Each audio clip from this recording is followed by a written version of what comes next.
تفسیر صافی، تالیف مفسر محمد بن مرتضی المعروف ملا فیض کاشانی، ترجمہ و تلخیص مولانا سید تلمیذ حسنین رضوی، شائع کردہ ادارہ نشر دانش نیو جرسی امریکہ۔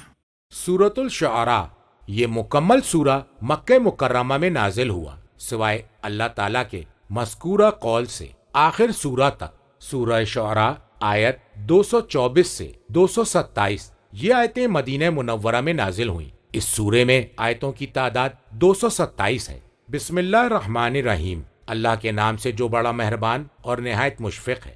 ترجمہ: تا سین میم، یہ کتاب مبین کی آیات ہیں۔ اے محمد، شاید آپ اس غم میں جان دے دیں گے کہ یہ لوگ ایمان نہیں لائے۔ اگر ہم چاہیں تو ان کے اوپر آسمان سے ایسی نشانی نازل کر سکتے ہیں جس کے سامنے ان کی گردنیں جھک جائیں، اور ان لوگوں کے پاس رحمان کی جانب سے کوئی بھی تازہ نصیحت آتی ہے تو یہ اس سے منہ موڑ لیتے ہیں۔ تا سین میم تفسیر مجموع البیان میں حضرت علی علیہ السلام سے مروی ہے، وہ نبی اکرم سے روایت کرتے ہیں کہ جب تا سین میم نازل ہوئی تو آن حضرت نے فرمایا تا سے مراد طور سینہ ہے، اور سین سے مراد اسکندریہ ہے، اور میم سے مراد مکہ ہے، اور فرمایا تا سے شجرہ طوبہ، اور سین سے سدرۃ المنتہا، اور میم سے مراد محمد مصطفیٰ صلی اللہ علیہ وآلہ وسلم ہے۔ تفسیر قمی میں ہے، فرمایا تا سین میم اللہ کے اسم اعظم کے حروف میں سے ہے۔ کتاب معنی میں امام صادق علیہ السلام سے مروی ہے، تا سین میم کا مفہوم یہ ہے، مذکورہ عربی کا ترجمہ ہے، میں طلب کرنے والا،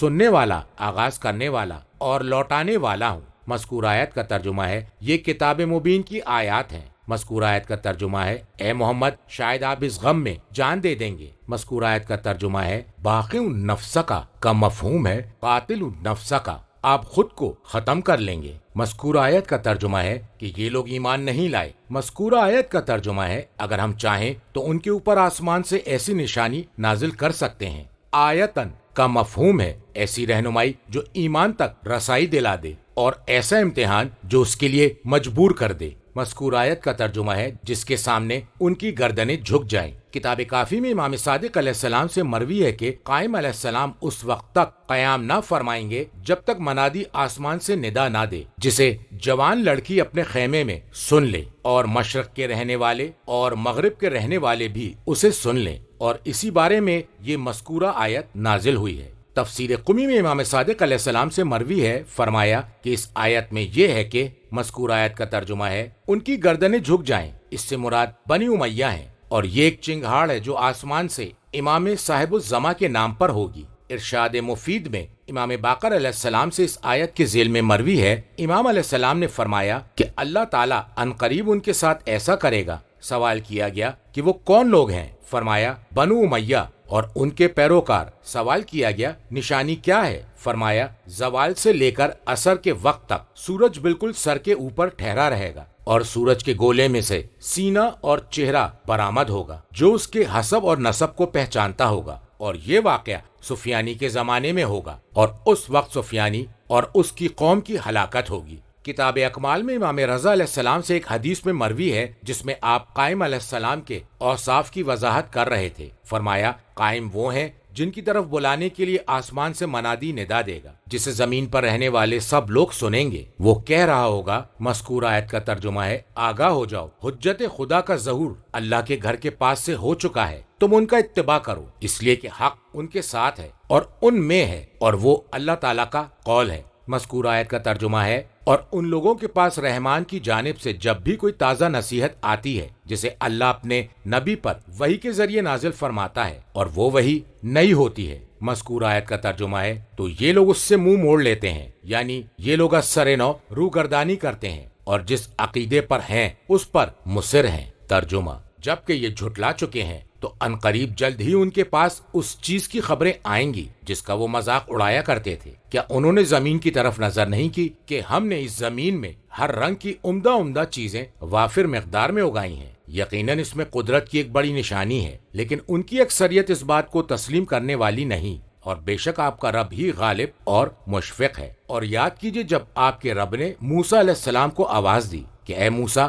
تم ظالم قوم کے پاس جاؤ، یعنی قوم فرعون کے پاس، کیا وہ ڈرتے نہیں؟ موسیٰ علیہ السلام نے کہا پروردگارا مجھے خوف لاحق ہے کہ کہیں وہ مجھے جھٹلا نہ دیں۔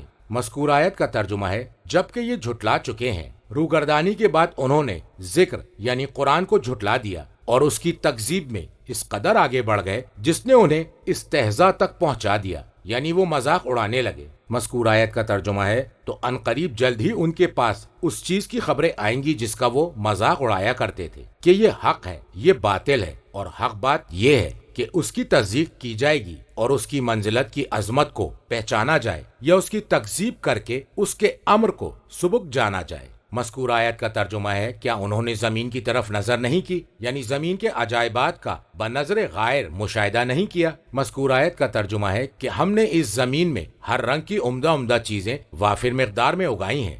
زوج کے معنی ہے قسم، ہر طرح کی، کریم یعنی پسندیدہ جس کے بے شمار فائدے ہوں۔ مذکور آیت کا ترجمہ ہے یقیناً اس میں قدرت کی ایک بڑی نشانی ہے کہ زمین سے نباتات کا اگنا اللہ کی قدرت تامہ کا مظہر ہے اور حکمت خداوندی کا منہ بولتا ثبوت ہے۔ اس کی بھرپور نعمت اور رحمت اس کے ذریعے دکھائی دیتی ہے۔ مذکور آیت کا ترجمہ ہے لیکن ان کی اکثریت اس بات کو تسلیم کرنے والی نہیں۔ مذکور آیت کا ترجمہ ہے اور بے شک آپ کا رب ہی غالب اور مشفق ہے۔ مذکور آیت کے لفظ سے مراد وہ غالب ہے اور کافروں سے انتقام لینے پر قدرت رکھتا ہے۔ مذکور آیت کے لفظ سے مراد وہ اس اعتبار سے مشفق و مہربان ہے کہ انہیں مہلت دیتا ہے۔ مذکور آیت کا ترجمہ ہے اور یاد کیجئے جب آپ کے رب نے موسیٰ کو آواز دی کہ اے موسیٰ تم ظالم قوم کے پاس جاؤ، ظالمین جو ظلم کر رہے ہیں کفر کے ذریعے بنی اسرائیل کو غلام بنا کر اور ان کی اولاد کو قتل کر کے۔ مذکور آیت کا ترجمہ ہے یعنی قوم فرعون کے پاس۔ فرعون کی طرف اس ظالم قوم کی نسبت اس لیے دی کہ فرعون اس کا زیادہ حقدار ہے۔ مذکور آیت کے لفظ سے مراد کیا وہ ڈرتے نہیں؟ ظلم و ستم میں ان کی زیادتی پر تعجب کا اظہار کرتے ہوئے اور ان کی جرت کی وجہ سے یہ کہا گیا کہ وہ ڈرتے کیوں نہیں۔ مذکور آیت کا ترجمہ ہے موسیٰ علیہ السلام نے کہا پروردگارا مجھے خوف لاحق ہے کہ کہیں وہ مجھے جھٹلا نہ دیں۔ ترجمہ اور اس طرح میرا سینہ تنگ ہو جائے اور میری زبان میں روانی نہ رہے، لہٰذا تو ہارون کو پیغام بھیج دے، اور وہ مجھ پر ایک جرم کا الزام بھی تو لگاتے ہیں، مجھے ڈر ہے کہ وہ مجھے قتل کر دیں گے۔ ارشاد ہوا نہیں، ایسا ہرگز نہیں ہوگا، تم دونوں ہماری نشانیاں لے کر فرعون کے پاس جاؤ، ہم تمہارے ساتھ ہیں، ہم تمہاری گفتگو اچھی طرح سن رہے ہیں۔ تم دونوں فرعون کے پاس جاؤ اور اس سے کہو کہ ہم پروردگار جہان کے پیغمبر ہیں، تو بنی اسرائیل کو ہمارے ساتھ بھیج دے۔ فرعون نے کہا کیا ہم نے بچپن میں تمہیں پالا نہیں اور تم نے ہمارے درمیان اپنی زندگی کے کئی سال نہیں گزارے، اور اس کے بعد تمہیں جو کام کرنا تھا وہ کر گئے تو تم احسان فراموش ہو۔ موسیٰ علیہ السلام نے کہا ہاں میں نے وہ کام نادانستگی میں کیا تھا۔ مذکورہ آیت کا ترجمہ ہے اور اس طرح میرا سینہ تنگ ہو جائے اور میری زبان میں روانی نہ رہے۔ مذکورہ آیت کا ترجمہ ہے لہٰذا تو ہارون کو پیغام بھیج دے تاکہ ان کی وجہ سے میرا دل قوی ہو جائے اور وہ میری نیابت کریں جب میری زبان میں کوئی بندش پیش آ جائے۔ مذکورہ آیت کا ترجمہ ہے اور وہ مجھ پر ایک جرم کا الزام بھی تو لگاتے ہیں، گناہ کا الزام یعنی قبطی کا قتل، جسے ان کے خیال کے مطابق ذنب گناہ سے تعبیر کیا ہے۔ مذکورہ آیت کا ترجمہ ہے مجھے ڈر ہے کہ وہ مجھے قتل کر دیں گے، یعنی اس وجہ سے مجھے پیغام رسالت پہنچانے سے پہلے ہی قتل کر ڈالیں گے۔ مذکورہ آیت کا ترجمہ ہے ارشاد ہوا نہیں، ایسا ہرگز نہیں ہوگا، تم دونوں ہماری نشانیاں لے کر فرعون کے پاس جاؤ۔ اللہ تعالیٰ نے اس آیت میں دونوں باتوں کا جواب دیا ہے، یعنی اے موسیٰ تم جو گمان کر رہے ہو اس سے باز رہو، تم اس کے ساتھ جاؤ جسے تم نے طلب کیا ہے، یعنی ہارون کے ساتھ۔ مذکورہ آیت کا ترجمہ ہے ہم تمہارے ساتھ ہیں۔ یہاں لفظ کم سے مراد موسیٰ علیہ السلام اور ہارون علیہ السلام اور فرعون ہے۔ مذکورہ آیت کے لفظ سے مراد ہم تمہاری گفتگو اچھی طرح سن رہے ہیں، یعنی اے موسیٰ اور ہارون جو کچھ تم فرعون سے کہو گے اسے ہم سن رہے ہوں گے۔ مذکورہ آیت کا ترجمہ ہے تم دونوں فرعون کے پاس جاؤ اور اس سے کہو ہم پروردگار جہان کے پیغمبر ہیں۔ رسول کا لفظ بصورت واحد لائے اس لیے کہ وہ ایسا مصدر ہے جس سے ان کی توصیف کی گئی ہے۔ یہ لفظ مشترک ہے مرسل بھیجنے والے اور رسالتہ پیغام کے درمیان۔ مذکور آیت کا ترجمہ ہے یہ کہ تو بنی اسرائیل کو ہمارے ساتھ بھیج دے، انہیں رہا کر دے کہ وہ ہمارے ساتھ شام کی طرف روانہ ہو جائیں۔ مذکور آیت کا ترجمہ ہے فرعون نے کہا کیا ہم نے بچپن میں تمہیں پالا نہیں؟ مذکورہ آیت کے لفظ سے مراد ہمارے گھروں میں تم نے پرورش پائی ہے۔ مذکورہ آیت کا ترجمہ ہے اور کیا تم نے ہمارے درمیان اپنی زندگی کے کئی سال نہیں گزارے؟ مذکورہ آیت کا ترجمہ ہے اور اس کے بعد تمہیں جو کام کرنا تھا وہ کر گئے، یعنی تم نے قبطی کو قتل کر دیا۔ فرعون نے اپنے انعام و اکرام کو شمار کرانے کے بعد اس بات کو عظیم سمجھتے ہوئے اس کے ذریعے ان کی سرزنش کی۔ مذکور آیت کا ترجمہ ہے، اور تم تو احسان فراموش ہو، یعنی میری نعمت کا انکار کر رہے ہو۔ تفسیر قمی میں امام صادق علیہ السلام سے مروی ہے، فرمایا کہ جب اللہ تعالیٰ نے موسیٰ علیہ السلام کو فرعون کی طرف بھیجا تو وہ دروازے پر آئے اور اجازت طلب کی، اس نے اجازت نہیں دی۔ انہوں نے اپنے عصا سے دروازے پر مارا تو تمام دروازے پارٹوں پارٹ کھل گئے۔ اس کے بعد حضرت موسیٰ علیہ السلام ہارون علیہ السلام کے ساتھ فرعون کے پاس تشریف لے گئے اور اس کو مطلع کیا کہ وہ رب العالمین کے فرستادہ ہیں، اور اس سے مطالبہ کیا کہ وہ ان کے ساتھ بنی اسرائیل کو روانہ کر دے۔ تو فرعون نے موسیٰ علیہ السلام سے کہا، جیسا کہ اللہ نے بیان فرمایا ہے، علم نوربکا سے اللہ کے قول اللاتی فعلتا تک، یعنی تم نے ایک شخص کو قتل بھی کیا ہے اور تم نے میری دی ہوئی نعمت کا کفران کیا ہے۔ مذکور آیت کا ترجمہ ہے، موسیٰ علیہ السلام نے کہا، ہاں میں نے وہ کام نادانستگی میں کیا تھا۔ یہاں پر الظالین الجاہلین نادانستہ طور سے کا مفہوم دے رہا ہے۔ کتاب یون میں امام رضا علیہ السلام سے مروی ہے کہ آپ سے اس بارے میں سوال کیا گیا کہ انبیاء معصوم ہوتے ہیں، تو امام علیہ السلام نے فرمایا، حضرت موسیٰ علیہ السلام نے کہا، مذکور آیت کا ترجمہ ہے، یعنی میں راستہ بھول گیا ہوں کہ میں تمہارے شہروں میں سے دوسرے شہر چلا گیا۔ میں فیض کاشانی کہتا ہوں، شاید مراد یہ ہو کہ وہ فرعون کے لیے پوشیدہ ہو گئے تھے تو انہوں نے راستے سے گم ہو جانا مراد لیا، اور فرعون نے لفظ زلال سے جہالت اور حق سے گمراہی کو مراد لیا ہے، اس لیے کہ راستہ کھو بیٹھنا قتل کرنے کے بعد درست عذر نہیں ہے۔ ترجمہ، لہٰذا جب مجھے تم سے ڈر لگا تو میں نے فرار اختیار کیا، اس کے بعد میرے رب نے مجھے حکم عطا کیا اور مجھے رسولوں میں شامل کر لیا، اور تو جو یہ احسان تربیت جتلا رہا ہے اس کی حقیقت یہ ہے کہ تو نے بنی اسرائیل کو غلام بنا رکھا ہے۔ فرعون نے دریافت کیا، رب العالمین کیا ہے؟ موسیٰ علیہ السلام نے کہا، آسمانوں اور زمین اور ان کے مابین ہر چیز کا پروردگار ہے، اگر تم یقین کرتے ہو۔ فرعون نے گرد و پیش کے لوگوں سے کہا، کیا تم سن رہے ہو؟ موسیٰ علیہ السلام نے کہا، تمہارا اور تمہارے آباء و اجداد کا رب جو پہلے گزر چکے ہیں۔ فرعون نے حاضرین سے کہا کہ تمہارے یہ رسول جو تمہاری طرف بھیجے گئے ہیں بالکل دیوانے لگتے ہیں۔ موسیٰ علیہ السلام نے کہا، وہ مشرق اور مغرب اور ان کے درمیان جو کچھ ہے ان سب کا رب ہے، اگر تم لوگ عقل رکھتے ہو۔ مذکور آیت کا ترجمہ ہے، لہٰذا جب مجھے تم سے ڈر لگا تو میں نے راہ فرار اختیار کیا۔ مذکور آیت کا ترجمہ ہے، اس کے بعد میرے رب نے مجھے حکم عطا کیا اور مجھے رسولوں میں شامل کر لیا۔ حکمن کے معنی ہے حکمہ، حکمت و دانائی، انصاف، علم۔ مذکور آیت کا ترجمہ ہے، اے فرعون تو جو یہ احسان تربیت جتلا رہا ہے اس کی حقیقت یہ کہ تو نے بنی اسرائیل کو غلام بنا رکھا ہے، یعنی تم تربیت کی جس نعمت کا احسان جتلا رہے ہو بظاہر تو ایسا ہے، لیکن در حقیقت تمہارا مقصد بنی اسرائیل کو اپنا غلام بنانا اور ان کے بیٹوں کو ذبح کرنا تھا، اسی وجہ سے میں تمہارے ہاتھ لگا اور تمہاری زیر نگرانی رہا۔ مذکور آیت کا ترجمہ ہے، فرعون نے دریافت کیا، رب العالمین کیا ہے؟ فرعون نے جب اپنے تان و تشنا کا جواب سنا اور محسوس کیا کہ موسیٰ علیہ السلام امر سے باز رہنے والے نہیں ہیں تو ان کے دعوے پر اعتراض شروع کیا، لہٰذا بھیجنے والے کی حقیقت کے بارے میں استفسار کرنا چاہا۔ مذکور آیت کا ترجمہ ہے، موسیٰ علیہ السلام نے کہا، آسمانوں اور زمین اور ان کے مابین ہر چیز کا پروردگار ہے۔ حضرت موسیٰ علیہ السلام نے اللہ تعالیٰ کا تعارف اس کی ظاہر ترین خاصیتوں اور آثار سے کرایا۔ کتاب کافی میں امیر المومنین علیہ السلام خطبہ جوامع التوحید میں مروی ہے، فرمایا کہ اللہ کے بارے میں جب انبیاء کرام سے دریافت کیا گیا تو انہوں نے اس کا وصف محدود ہونے اور جزیت کو قرار نہ دیا، بلکہ اس کے افعال اور اس کی نشانیوں سے اس کی ذات کی جانب رہنمائی کی۔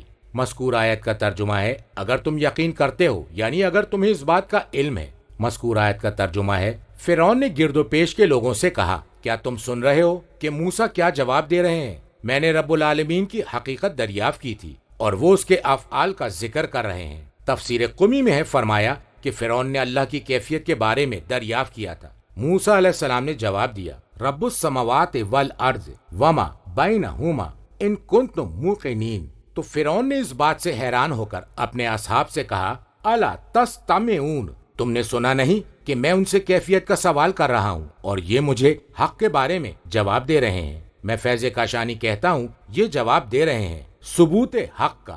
مذکور آیت کا ترجمہ ہے، موسیٰ علیہ السلام نے کہا، تمہارے اور تمہارے آبا و اجداد کا رب جو پہلے گزر چکے ہیں۔ حضرت موسیٰ علیہ السلام نے ایسے جواب کی جانب رخ موڑ لیا جس کے احتیاج میں کسی کو شک نہیں ہو سکتا، اس مصور حکیم اور خالق علیم کی طرف جو دیکھنے والوں کے لیے سب سے زیادہ قریب ہے اور غور و فکر کرنے والوں کے نزدیک بالکل واضح ہے۔ مذکور آیت کا ترجمہ ہے، فرعون نے حاضرین سے کہا کہ تمہارے یہ رسول جو تمہاری طرف بھیجے گئے ہیں بالکل دیوانے لگتے ہیں۔ میں ان سے کسی ایک چیز کے بارے میں سوال کرتا ہوں اور یہ دوسری چیز کے بارے میں جواب دیتے ہیں۔ اور اس نے ازراہ تمسخر انہیں رسول کہہ کر خطاب کیا۔ مذکور آیت کا ترجمہ ہے، موسیٰ علیہ السلام نے کہا، وہ مشرق اور مغرب ان کے درمیان جو کچھ ہے ان سب کا رب ہے۔ تم ہر روز مشاہدہ کرتے ہو کہ وہ سورج کو مشرق سے نکالتا ہے اور اسے مغرب کی طرف لے جاتا ہے ایسے منفیت بخش طریقے سے جس سے مخلوق کے امور میں تنظیم پیدا ہوتی ہے۔ مذکور آیت کا ترجمہ ہے، اگر تم لوگ عقل رکھتے ہو، اگر تمہارے پاس عقل ہے تو تم جان لو گے کہ اس سے بڑھ کر تمہارے لیے کوئی اور جواب نہیں ہے۔ پہلے سرسری جواب دیا، اس لیے جب یہ دیکھا کہ وہ غرور و تکبر سے کام لے رہے ہیں تو پھر سختی سے پیش آئے اور ان کے سوالوں کا ویسا ہی جواب دیا۔ ترجمہ، فرعون نے کہا کہ اگر تم نے میرے سوا کسی اور کو معبود مانا تو تمہیں بھی قیدیوں میں شامل کر دوں گا۔ موسیٰ علیہ السلام نے کہا، اگرچہ میں تیرے سامنے کوئی صریح چیز بھی لے آؤں۔ فرعون نے کہا، اچھا اگر تو سچا ہے تو وہ بھی لے آ۔ موسیٰ علیہ السلام نے اپنا عصا ڈالا تو یکا یک وہ نمایاں اژدہا بن گیا اور بغل سے اپنا ہاتھ نکالا تو وہ دیکھنے والوں کے سامنے چمک رہا تھا۔ فرعون نے گرد و پیش بیٹھے ہوئے سرداروں سے کہا، یہ تو ایک بڑا ماہر جادوگر ہے، یہ چاہتا ہے کہ تمہاری زمین سے اپنے جادو کے زور سے تمہیں بے دخل کر دے، لہٰذا تم کیا مشورہ دیتے ہو؟ انہوں نے کہا کہ اسے اور اس کے بھائی کو مہلت دے دے اور تمام شہروں میں جادوگروں کو جمع کرنے کے لیے ہرکارے بھیج دے۔ مذکور آیت کا ترجمہ ہے، فرعون نے کہا کہ اگر تم نے میرے سوا کسی اور کو معبود مانا تو میں تمہیں بھی قیدیوں میں شامل کر دوں گا۔ حجت و دلیل کے منقطع ہونے کے بعد فرعون دھمکیاں دینے لگا اور دشمن کج بحث کا یہی طریقہ ہوتا ہے۔ مذکور آیت کا ترجمہ ہے، موسیٰ علیہ السلام نے کہا، اگرچہ میں تیرے سامنے کوئی صریح چیز بھی لے آؤں۔ موسیٰ علیہ السلام نے کہا کہ کیا تم ایسا کرو گے خواہ میں اپنے دعوے کی صداقت کے طور پر تمہارے سامنے واضح چیز لے کر آ جاؤں، یعنی ایسا معجزہ دکھلا دوں جو وجود ثانی اور اس کی حکمت پر دلالت کرتا ہو اور مدعی نبوت کی صداقت کی واضح دلیل ہو۔ مذکور آیت کا ترجمہ ہے، فرعون نے کہا، اچھا اگر تو سچا ہے تو وہ بھی لے آ۔ مذکور آیت کا ترجمہ ہے، موسیٰ علیہ السلام نے اپنا عصا ڈالا تو یکا یک وہ نمایاں اژدہا بن گیا، عصا نے اژدہا کی شکل اختیار کر لی۔ مذکور آیت کا ترجمہ ہے، اور بغل سے اپنا ہاتھ نکالا تو وہ دیکھنے والوں کے سامنے چمک رہا تھا۔ فرمایا کہ اس ہاتھ کی روشنی ان کے اور ان کے چہرے کے درمیان حائل ہو گئی۔ تفسیر قمی میں حدیث سابق میں ہے، امام علیہ السلام نے فرمایا، مذکور آیت کا ترجمہ ہے، حضرت موسیٰ علیہ السلام نے جب اپنا عصا ڈالا تو وہ ایک دم بالکل اژدہا بن گیا۔ فرعون کے ہم نشینوں میں سے سب نے راہ فرار اختیار کی اور فرعون پر ایسا روب پڑا کہ وہ خود کو قابو میں نہ رکھ سکا۔ فرعون نے کہا، اے موسیٰ، میں تمہیں اللہ کا واسطہ دیتا ہوں اور ان ایام رضاعت کا اس اژدہا کو مجھ سے دور کر دو۔ موسیٰ علیہ السلام نے دور کر دیا۔ پھر انہوں نے جب بغل سے اپنا ہاتھ نکالا تو دیکھنے والوں کے لیے سفید اور روشن تھا۔ جب موسیٰ علیہ السلام نے عصا اٹھا لیا اور فرعون نے سکون کا سانس لیا تو اس نے حضرت موسیٰ علیہ السلام کی تصدیق کرنے کا ارادہ کیا۔ حامان نے اٹھ کر کہا، ارے تم تو خود معبود ہو، تمہاری عبادت کی جاتی ہے، اب تم خود ایک بندے کی پیروی کرنا چاہتے ہو۔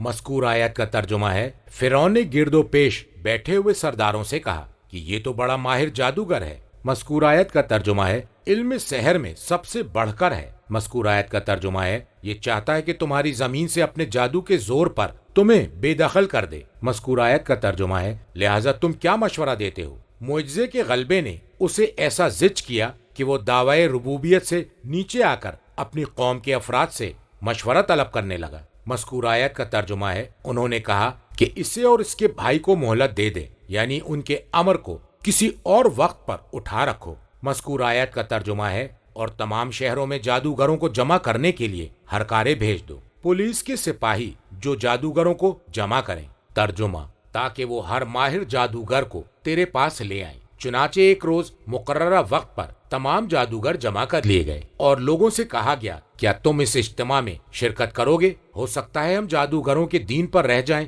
اگر وہ غالب آ گئے۔ جب سب جادوگر آ گئے تو انہوں نے فرعون سے کہا، اگر ہم غالب آ گئے تو کیا ہمارے لیے کوئی خاص انعام ہوگا؟ فرعون نے جواب دیا ہاں، اور تم تو مقربین میں شامل ہو جاؤ گے۔ موسیٰ علیہ السلام نے ان جادوگروں سے کہا تمہیں جو کچھ ڈالنا ہے ڈال دو۔ انہوں نے اپنی رسیاں اور اپنی لکڑیاں ڈالی اور کہا فرعون کی عزت کی قسم، بے شک ہم ہی غالب رہیں گے۔ مذکور آیت کا ترجمہ ہے تاکہ وہ ہر ماہر جادوگر کو تیرے پاس لے آئیں جو اس فن میں اس سے بڑھ جائیں۔ مذکور آیت کا ترجمہ ہے چنانچہ ایک روز مقررہ وقت پر تمام جادوگر جمع کر لیے گئے۔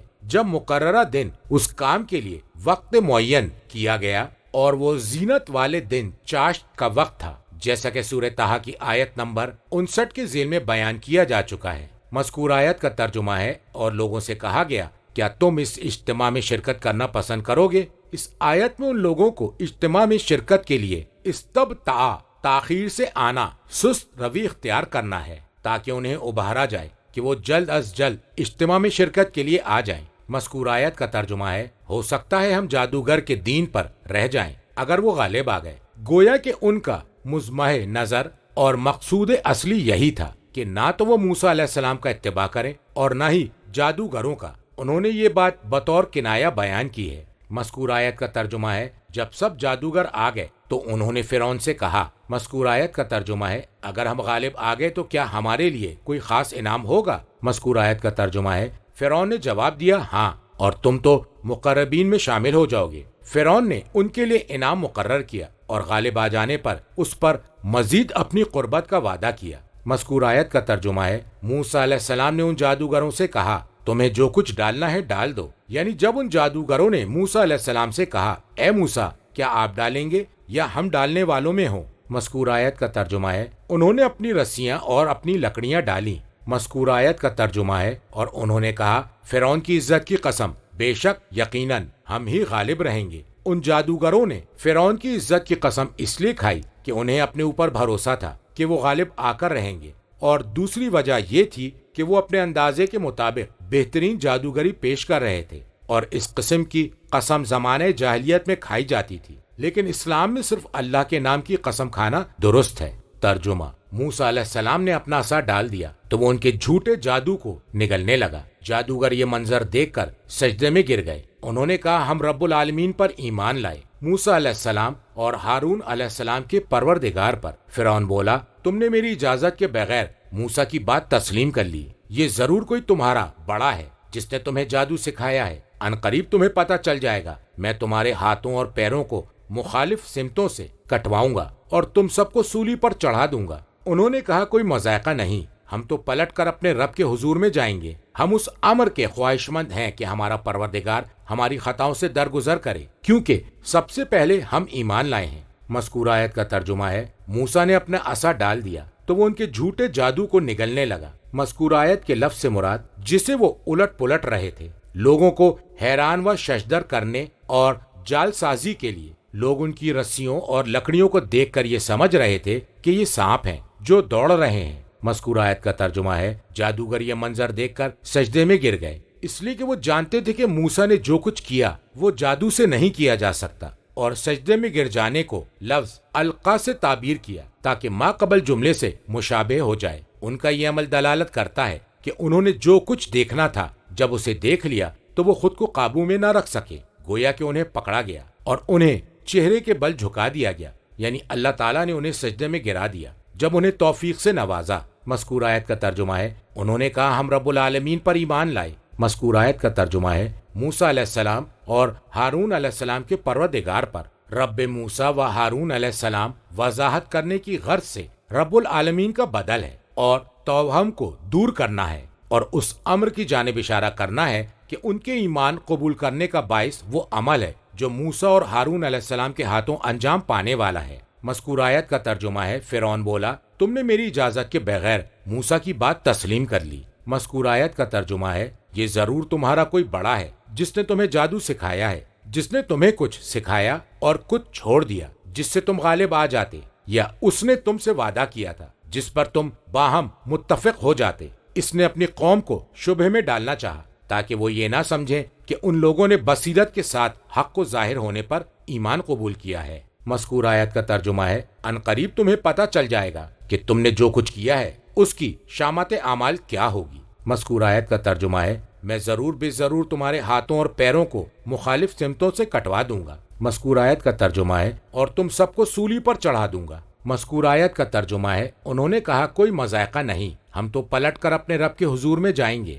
مذکور آیت کا ترجمہ ہے اس بارے میں ہمیں کوئی نقصان نہیں پہنچتا، تم جو ہمیں دھمکا رہے ہو تو اس کا کوئی فائدہ نہیں، ہم تو اپنے رب کے ہاں واپس چلے جائیں گے۔ ہم جب اس مصیبت پر صبر کریں گے تو یہ ہمارے گناہوں کو مٹانے کا سبب بن جائے گا، نیز ثواب اور قربت خداوندی کا موجب ہوگا۔ مذکور آیت کا ترجمہ ہے ہم اس امر کے خواہش مند ہیں کہ ہمارا پروردگار ہماری خطاؤں سے درگزر کرے۔ مذکور آیت کا ترجمہ ہے اس لیے کہ ہم ہی تھے جس نے پہلے یہ منظر دیکھ کر ایمان قبول کر لیا۔ تفسیر قمی کی سابقہ حدیث میں ہے امام علیہ السلام نے فرمایا کہ فرعون اور حامان نے جادو سیکھا تھا اور انہوں نے لوگوں پر اپنے جادو کے زور سے غلبہ حاصل کیا تھا، اور فرعون نے اسی جادو کی بنیاد پر ربوبیت کا دعویٰ کیا تھا۔ جب صبح ہوئی تو اس نے اپنے ہرکارے مصر کے تمام شہروں کی طرف روانہ کر دیے۔ انہوں نے 1000 جادوگروں کو جمع کیا اور پھر 1000 میں سے 100 منتخب کیے اور 100 میں سے 80 کا انتخاب عمل میں آیا۔ جادوگروں نے فرعون سے کہا کہ آپ جانتے ہیں کہ دنیا بھر میں ہم سے بڑا جادوگر کوئی اور نہیں ہے، اگر ہم موسیٰ پر غالب آ جائیں تو آپ کے نزدیک ہمارے لیے کیا ہوگا؟ فرعون نے جواب دیا۔ مذکور عربی کا ترجمہ ہے تم لوگ ایسی صورت میں یقیناً میرے مقربین میں شامل ہو جاؤ گے، میں تمہیں اپنے اقتدار میں شریک بنا لوں گا۔ انہوں نے کہا کہ اگر موسیٰ ہم پر غالب آ گئے اور انہوں نے ہمارے جادو کو باطل کر دیا تو ہم جان لیں گے کہ انہوں نے جو کچھ پیش کیا ہے وہ نہ تو جادو کا شاخسانہ ہے اور نہ ہی کوئی شعبدے بازی ہے، تو ہم ان پر ایمان لے آئیں گے اور ان کی تصدیق کریں گے۔ فرعون نے ان جادوگروں سے کہا اگر موسیٰ نے تمہیں شکست دے دی تو میں بھی تمہارے ساتھ ان کی تصدیق کروں گا، لیکن تم اپنے سارے داؤ پیچ جمع کر لو، اپنی ساری شعبدے بازیاں یکجا کر لو۔ اور ان کا مقررہ وقت روز عید تھا۔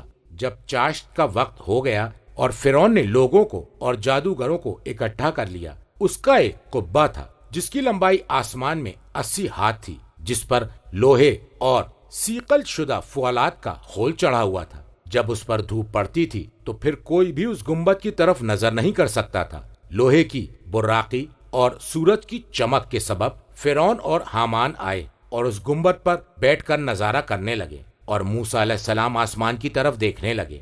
جادوگروں نے فرعون سے کہا ہم دیکھ رہے ہیں کہ یہ شخص آسمان کی طرف دیکھ رہا ہے اور ہمارا جادو آسمان تک تو پہنچنے والا نہیں۔ اور جادوگروں نے زمین میں رہنے والوں کے لیے جادو کی ضمانت دی تھی۔ انہوں نے موسیٰ سے کہا آپ پہلے ڈالیں گے یا ہم ڈالیں؟ موسیٰ نے ان سے کہا تم جو بھی ڈالنا چاہتے ہو اسے ڈال دو۔ انہوں نے اپنی رسیاں اور لکڑیاں ڈال دیں اور سانپ کی طرح متحرک اور مضطرب نظر آنے لگیں۔ انہوں نے کہا عزت فرعون کی قسم ہم ہی غالب ہوں گے۔ مذکور عربی کا ترجمہ ہے پھر موسیٰ نے اپنے دل میں خوف محسوس کیا، انہیں آواز دی گئی۔ مذکور آیت کا ترجمہ ہے تم ڈرو مت، تم ہی غالب رہو گے، اور جو عصا تمہارے دائیں ہاتھ میں ہے اسے ڈال دو، وہ ان کی بنائی ہوئی چیزوں کو نگل جائے گا، بس انہوں نے تو جادوگر کا فریب تراشا ہے۔ موسیٰ علیہ السلام نے اپنا عصا ڈال دیا تو وہ زمین میں ایسے پگھل گیا جیسے سیسا ہوتا ہے۔ پھر اس نے اپنا سر اٹھایا اور اپنا منہ کھولا اور اپنا اوپری جبڑا کھولا، فرعون کے قبہ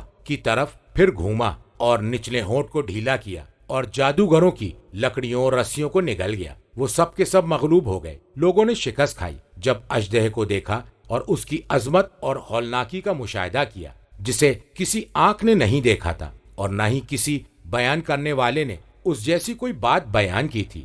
لہذا اس پسپائی اور شکست میں لوگوں نے ایک دوسرے کو روندا اور 10,000 مرد، عورتیں اور بچے قتل ہو گئے، اور وہ اژدہا فرعون کے قبے کی طرف بڑھا۔ فرعون اور حامان کے کپڑے خوف کے مارے خراب ہو گئے اور ڈر کی وجہ سے ان کے سر کے بال سفید ہو گئے، اور موسیٰ علیہ السلام لوگوں کے ساتھ پسپائی میں گزرے تو اللہ تعالیٰ نے انہیں آواز دی۔ مذکور آیت کا ترجمہ ہے فرمایا اسے پکڑو اور ڈرو نہیں، ہم اسے اس کی پہلی حالت میں لے آئیں گے۔ موسیٰ علیہ السلام پلٹے اور اپنے ہاتھ پر ابا کو لپیٹ لیا، پھر اژدہے کے منہ میں اپنا ہاتھ ڈالا تو یہ پہلے جیسا عصا بن گیا، اور وہ ہوا جیسا کہ ارشاد باری ہے۔ مذکور آیت کا ترجمہ ہے جب جادوگروں نے یہ منظر دیکھا تو وہ سب کے سب سجدے میں گر گئے۔ مذکور آیت کا ترجمہ ہے ہم رب العالمین پر ایمان لائے جو موسیٰ اور ہارون کا رب ہے۔ فرعون اس وقت نہایت غصے میں آیا اور اس نے کہا، مذکور عربی کا ترجمہ ہے تم میری اجازت کے بغیر موسیٰ پر ایمان لے آئے، کیا یہ تمہارا بڑا ہے؟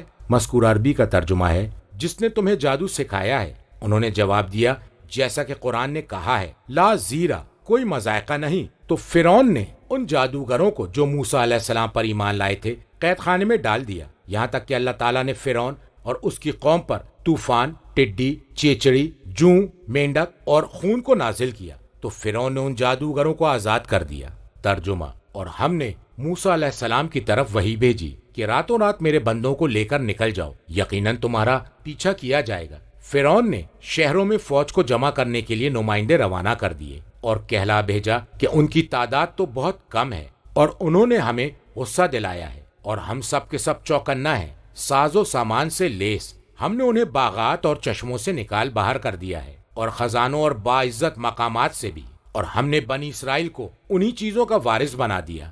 صبح سویرے یہ لوگ ان کے تعاقب میں روانہ ہوئے۔ مذکور آیت کا ترجمہ ہے، اور ہم نے موسیٰ کی طرف وحی بھیجی کہ راتوں رات میرے بندوں کو لے کر نکل جاؤ، یقیناً تمہارا پیچھا کیا جائے گا۔ کہا گیا کہ یہ واقعہ کچھ سالوں کے بعد کا ہے۔ حضرت موسیٰ علیہ السلام ان کے درمیان رہ کر انہیں حق کی دعوت دیتے رہے اور ان کے سامنے نشانیاں لاتے رہے، مگر ان کی سرکشی اور فساد بگاڑ میں اضافہ ہوتا چلا گیا۔ مذکور آیت کا ترجمہ ہے، یعنی فرعون اور اس کا لشکر تمہارا پیچھا کرے گا۔ مذکور آیت کا ترجمہ ہے، فرعون نے اپنے نمائندوں کو بھیج کر فوج یکجا کی تاکہ وہ بنی اسرائیل کا پیچھا کریں۔ مذکور آیت کا ترجمہ ہے، اور کہلا بھیجا کہ ان کی تعداد تو بہت کم ہے۔ تفسیر قمی میں امام باقر علیہ السلام سے مروی ہے، وہ فرما رہے تھے یہ تو ایک چھوٹی سی جماعت ہے۔ مذکور آیت کا ترجمہ ہے، اور انہوں نے ہمیں غصہ دلایا ہے، وہ ایسے کام کر رہے ہیں جو ہمیں غیظ و غضب پر آمادہ کر رہا ہے۔ مذکور آیت کا ترجمہ ہے، اور یقیناً ہم سب کے سب چوکنا ہیں اور ہماری عادت ہے کہ ہم چوکنا رہتے ہیں اور اپنے تمام امور میں احتیاط سے کام لیتے ہیں۔ تفسیر قمی میں سابقہ حدیث میں ہے کہ حضرت موسیٰ علیہ السلام بنی اسرائیل کو لے کر نکلے تاکہ ان کے ساتھ سمندر کو عبور کریں، اور فرعون نے اپنے ساتھیوں کو جمع کر کے تمام شہروں میں روانہ کر دیا کہ فوج اکٹھی کریں۔ لوگ جمع ہوئے اور اس کا مقدمہ الجیش 6 لاکھ افراد پر مشتمل تھا، اور وہ 1 کروڑ افراد کے ساتھ سوار ہو کر روانہ ہوا، جیسا کہ اللہ تعالیٰ نے بیان فرمایا ہے۔ مذکور آیت کا ترجمہ ہے، ہم نے انہیں باغات اور چشموں سے نکال کر باہر کر دیا ہے۔ مذکور آیت کا ترجمہ ہے، اور خزانوں باعزت مقامات سے بھی۔ مقام کریم سے مراد خوبصورت مکانات اور بہترین نشستیں ہیں۔ مذکور آیت کا ترجمہ ہے، اس نکالنے کی طرح۔ مذکور آیت کا ترجمہ ہے، اور ہم نے بنی اسرائیل کو انہی چیزوں کا وارث بنا دیا۔ مذکور آیت کا ترجمہ ہے، صبح سویرے یہ لوگ ان کے تعاقب میں روانہ ہوئے، یعنی اس وقت جب سورج نکل کر چمک رہا تھا۔ ترجمہ: جب دونوں گروہ بالمقابل آئے تو موسیٰ علیہ السلام کے ساتھی بول اٹھے، ہم تو پکڑے گئے۔ موسیٰ علیہ السلام نے کہا، ہرگز نہیں، میرے ساتھ میرا رب ہے جو میری رہنمائی کرے گا۔ پس ہم نے موسیٰ علیہ السلام پر وحی کی کہ تم اپنا عصا سمندر پر مارو، یکا یک سمندر پھٹ گیا اور ہر ٹکڑا ایک عظیم پہاڑ کی طرح ہو گیا، اور اسی جگہ ہم دوسرے گروہ کو بھی قریب لے آئے، اور ہم نے موسیٰ اور جو بھی ان کے ساتھ تھا اسے نجات دے دی۔ پھر ہم نے دوسروں کو غرق کر دیا۔ بلا شبہ اس میں عظیم نشانی ہے، اور ان میں اکثر لوگ مومن نہیں ہیں، اور بے شک تمہارا پروردگار غالب اور مشفق و مہربان ہے۔ مذکور آیت کا ترجمہ ہے، جب دونوں گروہ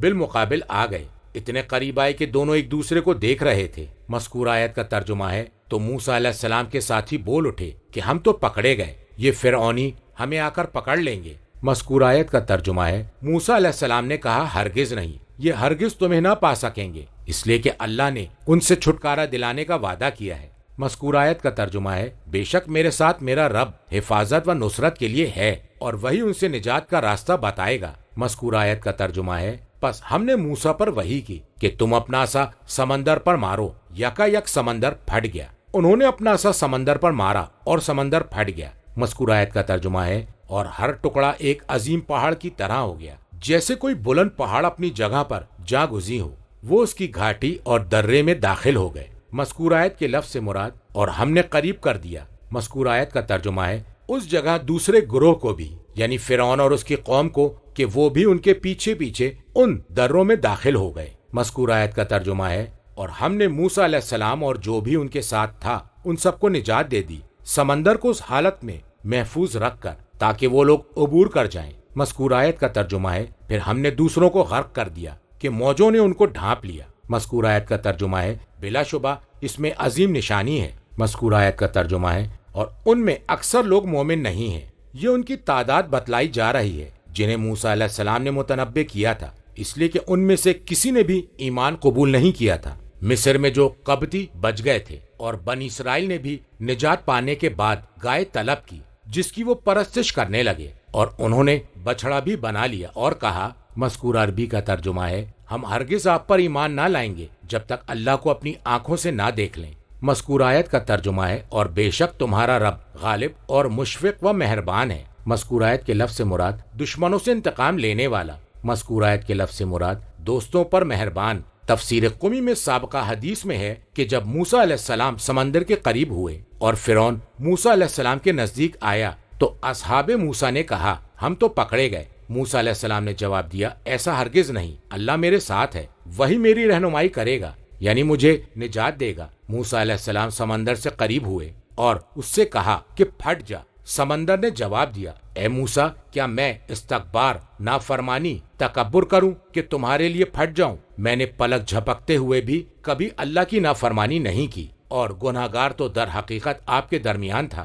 موسیٰ علیہ السلام نے سمندر سے کہا، تم نافرمانی سے ڈرو، مجھے معلوم ہے کہ آدم علیہ السلام کو نافرمانی کی وجہ سے جنت سے نکالا گیا اور ابلیس پر معصیت کی وجہ سے لعنت کی گئی۔ سمندر نے کہا، میرا رب عظیم ہے، اس کے حکم کی اطاعت کی جاتی ہے، کسی شے کے لیے مناسب نہیں ہے کہ وہ اس کی نافرمانی کرے۔ یوشع بن نون اٹھے اور انہوں نے حضرت موسیٰ علیہ السلام سے کہا، اے اللہ کے نبی، آپ کے رب نے آپ کو کیا حکم دیا ہے؟ فرمایا، سمندر کو عبور کرنے کا حکم دیا ہے۔ یوشع نے اپنا گھوڑا پانی میں ڈال دیا تو اس وقت اللہ تعالیٰ نے موسیٰ پر وحی کی۔ مذکور آیت کا ترجمہ ہے، اے موسیٰ، اپنا عصا سمندر پر مارو۔ تو انہوں نے عصا مارا تو سمندر پھٹ گیا۔ مذکور آیت کا ترجمہ ہے، اور ہر ٹکڑا ایک عظیم پہاڑ کی طرح تھا۔ ان کے لیے سمندر میں 12 راستے بنائے گئے، ان میں ہر قبیلہ ایک ایک راستے پر روانہ ہو گیا۔ پانی بلند ہو گیا تھا اور زمین خشک ہو گئی تھی جس پر سورج کی روشنی پڑ رہی تھی، جیسا کہ اللہ تعالیٰ نے بیان فرمایا ہے۔ مذکور آیت کا ترجمہ ہے، پھر ان کے لیے سمندر میں خشک راستہ بناؤ جبکہ نہ تمہیں پکڑے جانے کا خوف ہو اور نہ ہی ڈوبنے کا ڈر۔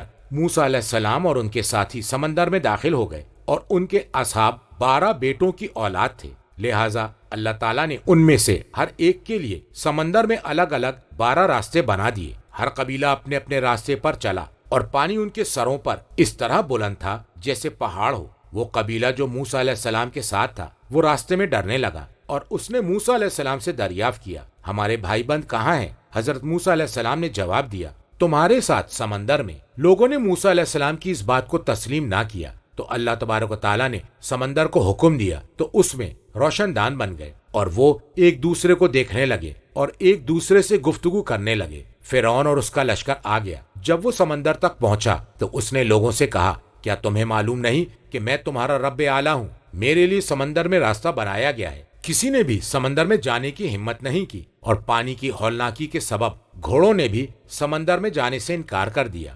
فرعون آگے بڑھا، ساحل سمندر تک پہنچ گیا۔ اس کے منجم نے اس سے کہا، تم سمندر میں نہ جاؤ، اور وہ سامنے آ گیا اور گھوڑے پر بیٹھ کر سمندر میں داخل ہونا چاہا۔ گھوڑے نے سمندر میں جانے سے انکار کر دیا، اور جبرائیل امین آئے اور وہ گھوڑی پر سوار تھے۔ وہ آگے بڑھے اور سمندر میں داخل ہو گئے تو اس کے پیچھے پیچھے فرعون کا گھوڑا بھی داخل ہو گیا، اور اس کے اصحاب فرعون کے پیچھے پیچھے سمندر میں داخل ہو گئے۔ جب وہ سب کے سب سمندر میں داخل ہو گئے اور فرعون کا آخری فرد داخل ہو رہا تھا اور موسیٰ علیہ السلام کا آخری فرد نکل رہا تھا کہ اللہ تعالیٰ نے ہوا کو حکم دیا تو سمندر کی موجیں باہم مل گئیں، اور پانی ان کے اوپر ایسے گرنے لگا جیسے پانی کا پہاڑ ہو۔ اس وقت فرعون نے کہا، مذکور آیت کا ترجمہ ہے، میں ایمان لاتا ہوں اس پر کہ سوائے اس کے کوئی اور معبود نہیں ہے جس پر بنو اسرائیل ایمان لائے ہیں، اور میں بھی مسلمانوں میں سے ہوں۔ تو جبرائیل امین نے مٹھی بھر سیاہ کیچڑ اس کے منہ میں ٹھونس دی،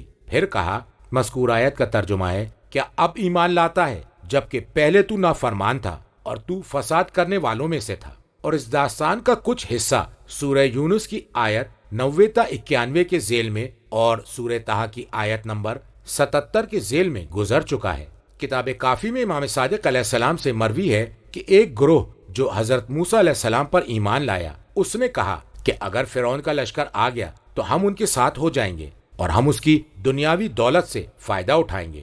اور حضرت موسیٰ علیہ السلام کے ظہور سے تم جن امور کی امیدیں رکھتے تھے ہم ان کی طرف چلے جائیں گے۔ انہوں نے ایسا ہی کیا، اور جب موسیٰ علیہ السلام اور ان کے ساتھی فرعون کے ڈر سے بھاگ کر آئے تو یہ لوگ بھی اپنی سواریوں پر سوار ہوئے اور تیز تیز چلے تاکہ موسیٰ علیہ السلام اور ان کے ساتھیوں کے ساتھ ملحق ہو جائیں۔ تو اللہ تبارک و تعالیٰ نے ایک فرشتے کو بھیجا، اس نے سواریوں کے چہروں پر ضرب لگائی اور انہیں مار کر فرعون کے لشکر میں پہنچا دیا۔ وہ لوگ بھی فرعون کے ساتھ ڈوب گئے۔ ترجمہ: اے محمد، آپ ان کے سامنے ابراہیم کا قصہ بیان کیجئے۔ یاد کیجئے جب ابراہیم نے اپنے مربی باپ اور اپنی قوم سے کہا تم کس کی عبادت کرتے ہو؟ انہوں نے جواب دیا ہم بتوں کو پوجتے ہیں اور ہم ہمیشہ انہی کے پجاری رہیں گے۔ ابراہیم نے سوال کیا جب تم انہیں پکارتے ہو تو کیا وہ تمہاری آواز سنتے ہیں یا تمہیں کوئی فائدہ یا نقصان پہنچاتے ہیں؟ انہوں نے جواب دیا کہ ہم نے اپنے آباء و اجداد کو ایسا ہی کرتے ہوئے پایا ہے۔ ابراہیم نے کہا کیا کبھی تم نے غور کیا ہے تم جن بتوں کو پوجتے ہو،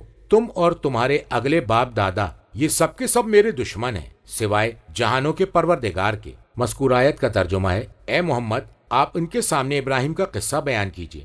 مذکور آیت کے لفظ سے مراد ہے عرب کے مشرکین۔ مذکور آیت کا ترجمہ ہے یاد کیجیے جب ابراہیم علیہ السلام نے اپنے مربی باپ اور اپنی قوم سے کہا تھا کہ تم کس کی عبادت کرتے ہو، ان سے سوال کیا تھا تاکہ ان کو دکھلا دیں کہ وہ جن بتوں کی عبادت کرتے ہیں وہ لائق عبادت نہیں ہے۔ مذکور آیت کا ترجمہ ہے انہوں نے جواب دیا ہم بتوں کو پوجتے ہیں۔ مذکور آیت کا ترجمہ ہے اور ہم ہمیشہ انہی کے پجاری رہیں گے۔ انہوں نے بڑے فخر و غرور سے طویل جواب دیا۔ مذکور آیت کا ترجمہ ہے ابراہیم علیہ السلام نے سوال کیا جب تم انہیں پکارتے ہو تو کیا وہ تمہاری آواز سنتے ہیں، یعنی تمہاری پکار کو سنتے ہیں یا نہیں؟ مذکور آیت کا ترجمہ ہے یا تمہاری عبادتوں کے صلے میں تمہیں کوئی فائدہ پہنچاتے ہیں؟ مذکور آیت کا ترجمہ ہے یا جو ان بتوں سے اعراض کرتا ہے وہ اسے کوئی نقصان پہنچاتے ہیں؟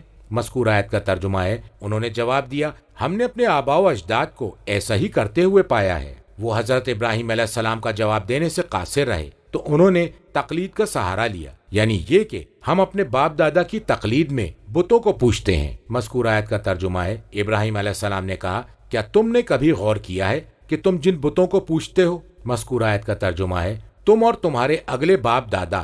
مذکور آیت کا ترجمہ ہے یہ سب کے سب میرے دشمن ہیں سوائے رب العالمین کے۔ مراد یہ ہے کہ وہ سب کے سب تمہارے دشمن ہیں، لیکن انہوں نے امر کو اپنے لیے تصور کر لیا۔ ان سے تعریض اپنے اوپر رکھ کر دوسروں کے لیے کچھ کہنا کی غرض سے، اس لیے اعلانیہ نصیحت کرنے سے یہ طریقہ بہتر ہے، اور اگر انسان نصیحت کا آغاز اپنی ذات سے کرے تو یہ طریقہ مقبول ہے۔ مذکورہ آیت کے الفاظ میں استثناء منقطع ہے یا متصل ہے، اس لیے کہ ضمیر ہر اس معبود کی طرف لوٹتی ہے جس کی وہ عبادت کیا کرتے تھے، اور ان کے آباء و اجداد میں ایسے لوگ بھی تھے جنہوں نے اللہ کی عبادت کی تھی۔ ترجمہ: جس نے مجھے پیدا کیا وہی میری ہدایت کرتا ہے، وہی ہے جو مجھے کھلاتا اور پلاتا ہے، اور جب میں بیمار ہوتا ہوں تو وہی مجھے شفا دیتا ہے، وہی ہے جو مجھے موت دے گا اور پھر زندہ کرے گا، اور میں جس سے امید رکھتا ہوں کہ روز جزا وہ میری خطا کو معاف کر دے گا۔ اے میرے رب مجھے حکم عطا کر اور مجھے صالحین سے ملحق کر دے۔ مذکور آیت کا ترجمہ ہے جس نے مجھے پیدا کیا ہے وہ میری ہدایت کرتا ہے، اس لیے کہ وہ ہر مخلوق کی ہدایت کرتا ہے، کیونکہ اس نے مخلوق کے لیے امور معاش اور امور معاد کو خلق فرمایا ہے، جیسا کہ فرمایا۔ مذکور آیت کا ترجمہ ہے جس نے ہر چیز کی تخلیق اچھی طرح کی، پھر اس نے تدریجی طور سے اس کی ہدایت کی، ایجاد کے آغاز سے لے کر مدت حیات کے آخری مرحلے تک۔ مذکور آیت کا ترجمہ ہے اور وہی ہے جو مجھے کھلاتا اور پلاتا ہے۔ مذکور آیت کا ترجمہ ہے اور جب میں بیمار ہوتا ہوں تو وہی مجھے شفا دیتا ہے۔ بیماری کو اللہ کی طرف نسبت نہیں دی، اس لیے کہ ان کا مقصود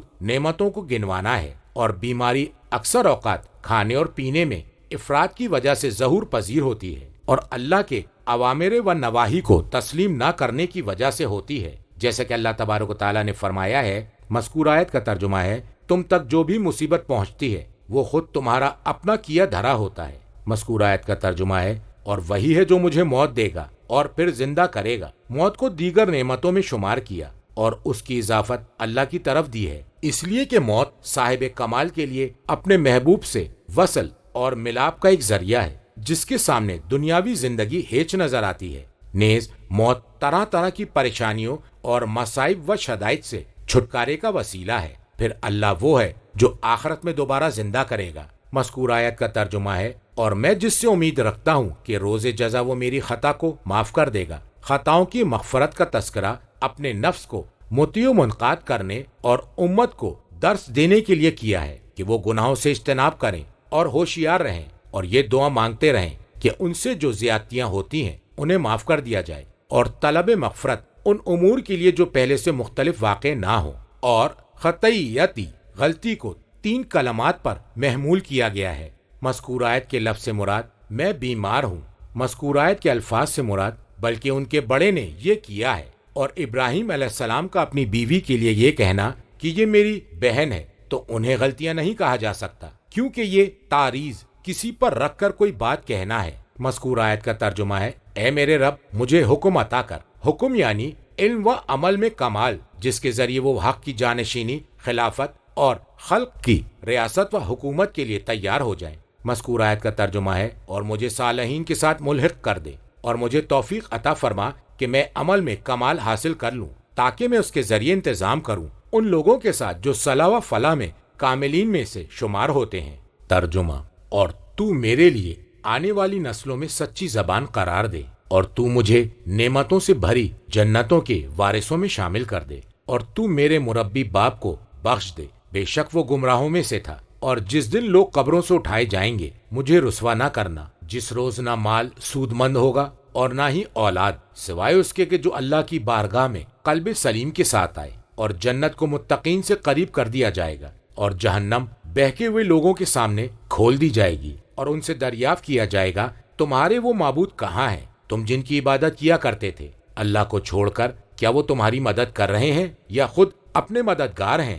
مذکور آیت کا ترجمہ ہے، اور تو میرے لیے آنے والی نسلوں میں سچی زبان قرار دے، وجاہت اور دنیا میں اچھی شہرت جس کا اثر قیامت تک باقی رہے، اور اسی وجہ سے کوئی امت ایسی نہیں جو ابراہیم علیہ السلام سے محبت نہ کرتی ہو اور ان کی تعریف و توصیف میں ردب اللسان نہ ہو۔ کتاب کافی میں امام صادق علیہ السلام سے مروی ہے، فرمایا کہ امیر المومنین علیہ السلام نے فرمایا کہ کسی شخص کی سچی زبان کو اللہ تعالیٰ انسانوں میں اس کے لیے مال و دولت سے بہتر قرار دیتا ہے، کیونکہ وہ مال کو کھا جاتا ہے اور کسی کو اس کا وارث بنا دیتا ہے۔ یا مراد یہ ہے کہ اللہ تعالیٰ تو میری ذریت میں سے میرے لیے ایسا صادق شخص بنا دے جو میرے دین کی بنیاد کی تجدید کرے، اور وہ لوگوں کو اس چیز کی طرف دعوت دے جس کی طرف میں انہیں بلاتا رہا ہوں، اور وہ محمد، علی اور ان کی ذریت میں تشریف لانے والے ائمہ کرام ہیں۔ تفسیر قمی میں ہے کہ لسان صدق سے مراد امیر المومنین علیہ السلام ہے۔ مذکور آیت کا ترجمہ ہے، اور آخرت میں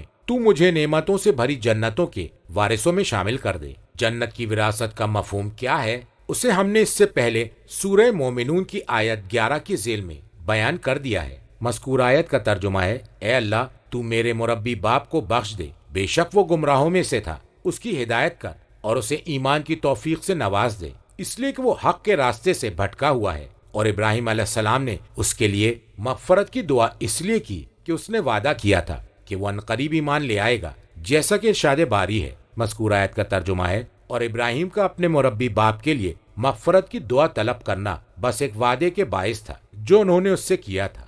مذکور آیت کا ترجمہ ہے، اور تو مجھے رسوا نہ کرنا، میں نے جو کوتاہی کی ہے اس پر مجھ پر عتاب کر کے۔ اگر یہ لفظ تغزنی خزیون سے مشتق ہے تو اس کا مفہوم ذلت و پستی ہے، یا یہ لفظ خزایتا سے مشتق ہے تو پھر بامعنی حیا ہے۔ مذکور آیت کا ترجمہ ہے، جس دن لوگ قبروں سے اٹھائے جائیں گے۔ یبعثون کی ضمیر عباد بندوں کی طرف ہے۔ مذکور آیت کا ترجمہ ہے، جس دن نہ مال ہی سود مند ہوگا اور نہ ہی اولاد۔ مذکور آیت کا ترجمہ ہے، سوائے اس کے کہ جو اللہ کی بارگاہ میں قلب سلیم کے ساتھ آئے۔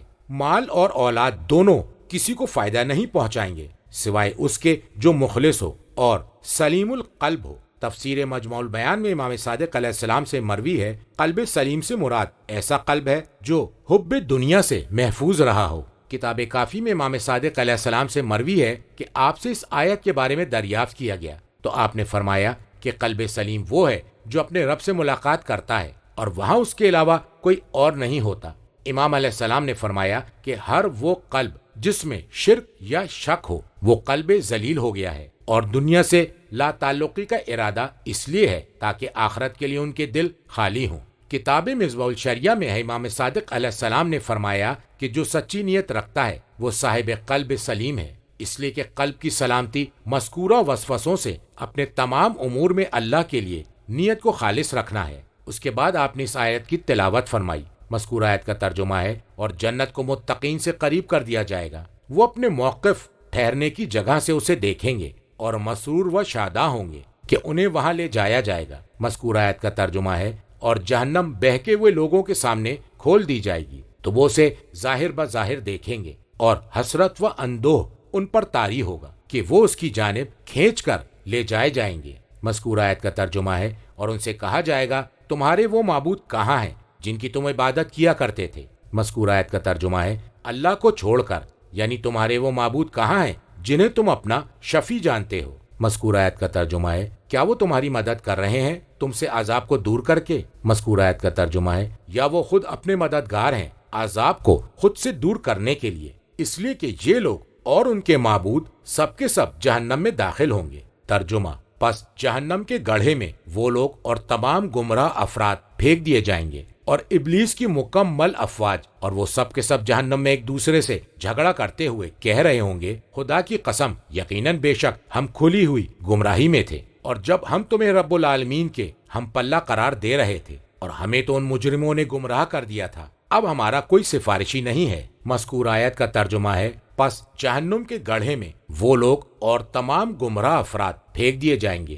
یعنی ان کے معبود اور ان کی عبادت کرنے والے۔ فَكُبْكِبُوا میں لفظ کب کو 2 دفعہ لایا گیا ہے، جس کا مفہوم ہے گڑھے میں پھینکنا، اس لیے کہ اس کے معنی مکرر ہے، گویا کہ جسے آگ میں ڈالا جائے گا وہ یکے بعد دیگرے اس میں جھونکا جائے گا تاکہ اس کی گہرائی میں مستقر ہو جائے، اپنی جگہ بنا لے۔ کتاب کافی اور قمی میں امام صادق علیہ السلام سے مروی ہے کہ یہ وہ لوگ ہوں گے جنہوں نے زبان سے عدل کی توصیف کی اور پھر دیگر اعضاء سے اس کی مخالفت کی۔ تفسیر قمی میں ہے کہ اس سے مراد بنو امیہ ہے اور بنو عباس کے گمراہ لوگ ہیں۔ مذکور آیت کا ترجمہ ہے، اور ابلیس کی مکمل افواج۔ کتاب کافی میں امام باقر علیہ السلام سے مروی ہے، ابلیس کے لشکر سے مراد شیاطین میں سے اس کی اولاد ہے۔ مذکور آیت کا ترجمہ ہے، اور وہ سب جہنم میں ایک دوسرے سے جھگڑا کرتے ہوئے کہہ رہے ہوں گے۔ مذکور آیت کا ترجمہ ہے، خدا کی قسم، بے شک ہم ہی کھلی گمراہی میں تھے۔ مذکور آیت کا ترجمہ ہے، جب ہم تمہیں رب العالمین کے ہم پلہ قرار دے رہے تھے۔ تفسیر قمی میں ہے کہ انہوں نے جن کا اتباع کیا ان سے کہا، ہم نے تمہاری اسی طرح اطاعت کی جس طرح ہم نے اللہ کی اطاعت کی تھی، تو اس طرح تم لوگ رب بن بیٹھے۔ مذکور آیت کا ترجمہ ہے، اور ہمیں تو ان مجرموں نے گمراہ کر دیا تھا۔ کتاب کافی میں امام باقر علیہ السلام سے مروی ہے، یعنی ان لوگوں نے جن مشرکین کی پیروی کی تو انہوں نے شرک میں ان کا اتباع کیا، اور یہ اتباع کرنے والے حضرت محمد مصطفیٰ صلی اللہ علیہ وآلہ وسلم کی قوم ہے، اور ان میں یہودیوں اور عیسائیوں میں سے کوئی بھی نہیں ہے، اور اس بات کی تصدیق اللہ تعالیٰ کے مذکورہ قول سے ہوتی ہے۔ کذبت قبلہم قوم نوح، ان سے پہلے قوم نوح نے حق کو جھٹلایا تھا۔ کذب اصحاب الایکۃ، سورہ شعراء آیت 176۔ اصحاب الایکۃ نے جھٹلایا، یا کذبت قوم لوط، سورہ شعراء آیت 1601۔ ان میں وہ یہودی شامل نہیں ہیں جنہوں نے کہا تھا۔ مذکور آیت کا ترجمہ ہے کہ عزیر فرزند خدا ہے، اور نہ ہی نصارہ جنہوں نے کہا تھا۔ مذکور آیت کا ترجمہ ہے کہ مسیح خدا کے بیٹے ہیں۔ ان قریب اللہ تعالیٰ یہودیوں اور عیسائیوں کو جہنم میں داخل کر دے گا، اور ہر قوم اپنے اعمال کی وجہ سے جہنم میں جائے گی، اور ان کا یہ قول مذکور عربی کا ترجمہ ہے کہ ہمیں تو مجرمین نے گمراہ کیا جب انہوں نے ہمیں اپنے راستے پر بلایا، اور یہ اللہ تعالیٰ کا قول ہے جب اللہ ان سب کو جہنم میں اکٹھا کرے گا۔ مذکور آیت کا ترجمہ ہے، تو ان کی دوسری جماعت ان کی پہلی جماعت کے بارے میں کہے گی، اے ہمارے رب، ان لوگوں نے ہمیں گمراہ کیا تھا، لہٰذا تو انہیں جہنم میں دگنا عذاب دے۔ اور اللہ کا مذکورہ قول مذکور آیت کا ترجمہ ہے، اور جب ایک امت جہنم میں داخل ہوگی تو وہ اپنی جیسی دوسری امت کو لعنت و ملامت کرے گا، یہاں تک کہ جب سب اس میں اکٹھے ہوں گے تو وہ ایک دوسرے سے برات کا اظہار کریں گے، اور ایک دوسرے پر لعنت بھیج رہے ہوں گے، اور وہ ایک دوسرے کے سامنے دلائل پیش کر رہے ہوں گے اس امید میں کہ نجات مل جائے۔ تو جو بڑی مصیبت ان پر نازل ہو چکی ہے اس کی وجہ سے وہ سب پسپائی کا شکار ہوں گے، اور اب نہ تو آزمائش کا موقع ہوگا، نہ امتحان کا، اور نہ ہی معذرت قبول کی جائے گی، اور نہ ہی نجات کا وقت میسر ہوگا۔ مذکور آیت کا ترجمہ ہے، اب ہمارا کوئی سفارشی نہیں ہے۔ ترجمہ، اور نہ ہی کوئی سچا اور مخلص دوست۔ کاش ہم ایک بار دنیا میں واپس آئیں تو ہم مومن ہو جائیں گے۔ یقیناً اس میں بڑی نشانی ہے، لیکن ان میں سے اکثر لوگ ایمان لانے والے نہیں۔ اور بے شک آپ کا رب وہ ہے جو زبردست اور مہربان ہے۔ نوح کی قوم نے رسولوں کو جھٹلایا۔ یاد کرو جب ان سے ان کے بھائی نوح نے کہا تھا، کیا تم ڈرتے نہیں؟ یقیناً میں تمہارے لیے رسول امین ہوں۔ تم اللہ کا تقوی اختیار کرو اور میری اطاعت کرو، اور میں اس کار تبلیغ پر تم سے کسی اجر کا طلبگار نہیں ہوں، بس میرا اجر تو رب العالمین کے ذمے ہے۔ مذکور آیت کا ترجمہ ہے، اور نہ ہی کوئی سچا اور مخلص دوست۔ کتاب محاسن میں امام صادق علیہ السلام سے مروی ہے، فرمایا کہ الشافعون سے مراد ائمہ ہے اور صدیق مومنین میں سے ہوں گے۔ تفسیر قمی میں صادقین سے مروی ہے کہ خدا کی قسم ہم اپنے گناہگار شیعوں کی سفارش کریں گے، تو جب دشمن یہ دیکھیں گے تو یہ کہہ رہے ہوں گے، مذکور عربی کا ترجمہ ہے، ہمارا نہ کوئی سفارشی ہے اور نہ ہی کوئی سچا اور مخلص دوست۔ کتاب کافی میں امام باقر علیہ السلام سے مروی ہے، فرمایا کہ یقیناً شفاعت قبول کی جائے گی، لیکن دشمن اہل بیت کے بارے میں شفاعت قبول نہیں ہوگی، اور بے شک مومن شفاعت کرے گا اپنے 10 پڑوسی کی جن کے پاس نیکیاں نہ ہوں گی۔ وہ کہے گا، پروردگارا، یہ میرا پڑوسی مجھ سے تکلیفوں اور پریشانیوں کو دور کرتا تھا، لہٰذا اس کے بارے میں میری شفاعت قبول کی جائے۔ اللہ تبارک و تعالیٰ ارشاد فرمائے گا، مذکور عربی کا ترجمہ ہے، میں تمہارا رب ہوں اور مجھے زیادہ حق پہنچتا ہے کہ جس نے تمہارے ساتھ حسن سلوک کیا ہے میں اس کا بدلہ ادا کر دوں۔ اللہ اس شخص کو جنت میں داخل کر دے گا حالانکہ اس کی نیکیاں نہ تھیں، اور مومنین میں سب سے کم جو شفاعت کرے گا وہ 30 افراد کی شفاعت ہوگی۔ تو ایسے عالم میں جہنمی یہ کہتے نظر آ رہے ہوں گے، فما لنا من شافعین ولا صدیق حمیم۔ تفسیر مجموع البیان میں نبی اکرم صلی اللہ علیہ وآلہ وسلم سے مروی ہے کہ ایک شخص جنت میں کہے گا، میرے فلانے دوست نے کیا کیا ہے، اور اس کا دوست جہنم میں ہوگا، تو اللہ تعالیٰ فرمائے گا اس کے دوست کو جنت کی طرف نکال کر لے آؤ، تو جہنم میں رہنے والے کہیں گے، مذکور عربی کا ترجمہ ہے، کاش ہم ایک بار دنیا میں واپس آئیں تو ہم مومن ہو جائیں۔ تفسیر قمی میں ہے کہ من المومنین کا مفہوم من المہتدین یعنی ہدایت یافتہ ہو جائیں۔ فرمایا اس لیے جب انہوں نے اقرار کیا تھا تو ایمان اسی وقت سے ان کے ساتھ تھا۔ مذکور آیت کا ترجمہ ہے، یقیناً اس میں بڑی نشانی ہے، حجت و دلیل ہے اور واعظ و نصیحت ہے اس شخص کے لیے جو غور و فکر کرنا چاہتا ہے اور عبرت حاصل کرنا چاہتا ہے۔ مذکور آیت کا ترجمہ ہے، ان میں سے اکثر لوگ ایمان لانے والے نہیں۔ مذکور آیت کا ترجمہ ہے، اور بے شک آپ کا رب وہ ہے جو زبردست ہے، وہ قادر ہے کہ جلد انتقام لے سکتا ہے۔ مذکور آیت کے لفظ سے مراد اور مہربان ہے کہ وہ مہلت دیتا ہے کہ وہ سب کے سب یا ان کی اولاد میں سے کوئی ایک بھی ایمان قبول کر لے۔ مذکور آیت کا ترجمہ ہے، نوح کی قوم نے رسولوں کو جھٹلایا۔ ان کے جھٹلانے کے بارے میں پہلے گفتگو کی جا چکی ہے۔ کتاب اکمال میں امام باقر علیہ السلام سے مروی ہے کہ حضرت نوح علیہ السلام ایسی قوم کے پاس آئے تھے جو ان کے اور آدم علیہ السلام کے درمیان تھی اور انبیاء کی تکذیب کیا کرتی تھی، اور یہ اللہ کا قول ہے۔ مذکور آیت کا ترجمہ ہے، یعنی وہ لوگ جو حضرت نوح اور حضرت آدم علیہ السلام کے درمیان میں تھے۔ مذکور آیت کا ترجمہ ہے، یاد کرو جب ان سے ان کے بھائی نوح نے کہا تھا، کیا تم ڈرتے نہیں ہو؟ اخو کا لفظ اس لیے آیا کہ نوح کا تعلق اس قوم سے تھا۔ مذکور آیت کے الفاظ سے مراد، کیا تم خدا سے نہیں ڈرتے ہو؟ تم غیر کی عبادت کو ترک کر دو۔ مذکور آیت کا ترجمہ ہے، یقیناً میں تمہارے لیے رسول امین ہوں، تمہارے درمیان امانت اور دیانتداری میں مشہور ہوں۔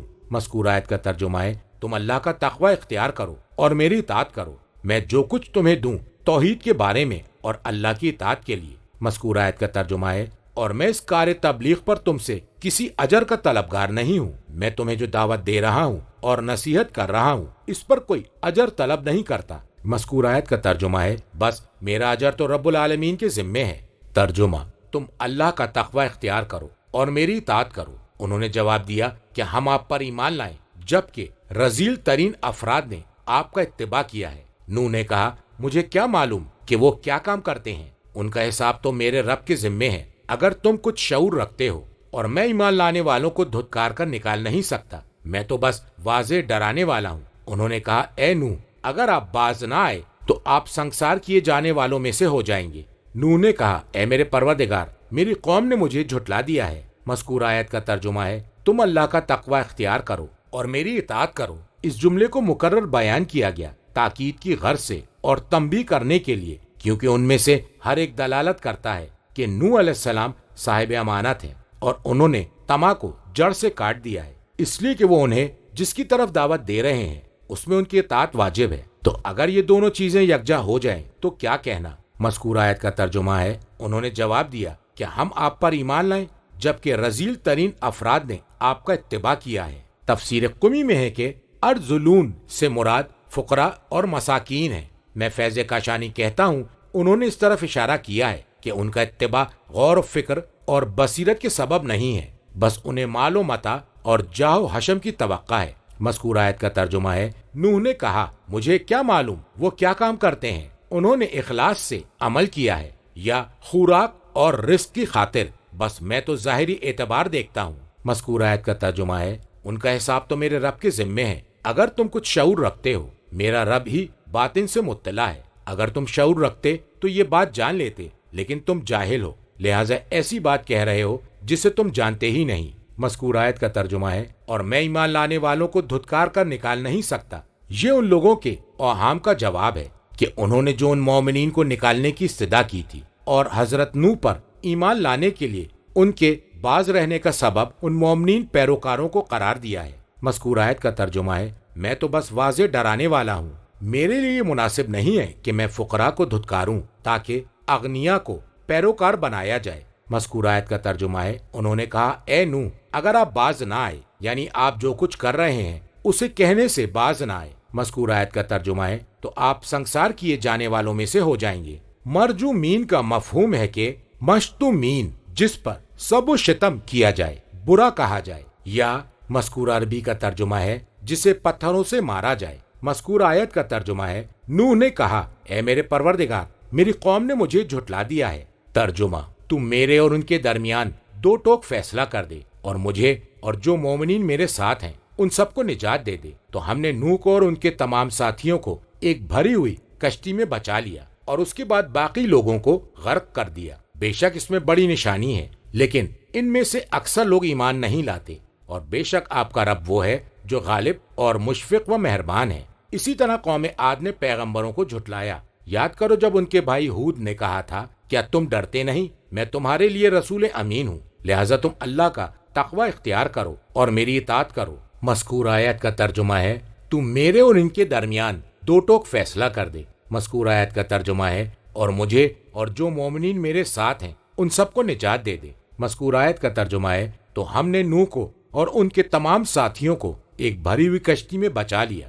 المشحون کے معنی میں المملو بھری ہوئی۔ تفسیر قمی میں امام باقر علیہ السلام سے مروی ہے، مذکور آیت کے الفاظ کا مفہوم ہے سامان سے لدا ہوا جہاز جس سے نوح کو فراغت ہوئی تھی، بس کوچ کرنا باقی رہ گیا تھا۔ مذکور آیت کا ترجمہ ہے، اور ان کی نجات کے بعد ان کی قوم کے باقی لوگوں کو غرق کر دیا۔ مذکور آیت کا ترجمہ ہے، بے شک اس میں بڑی نشانی ہے لیکن ان میں اکثر لوگ ایمان نہیں لائے۔ مذکور آیت کا ترجمہ ہے، اور بے شک آپ کا رب وہ ہے جو غالب اور مشفق و مہربان ہے۔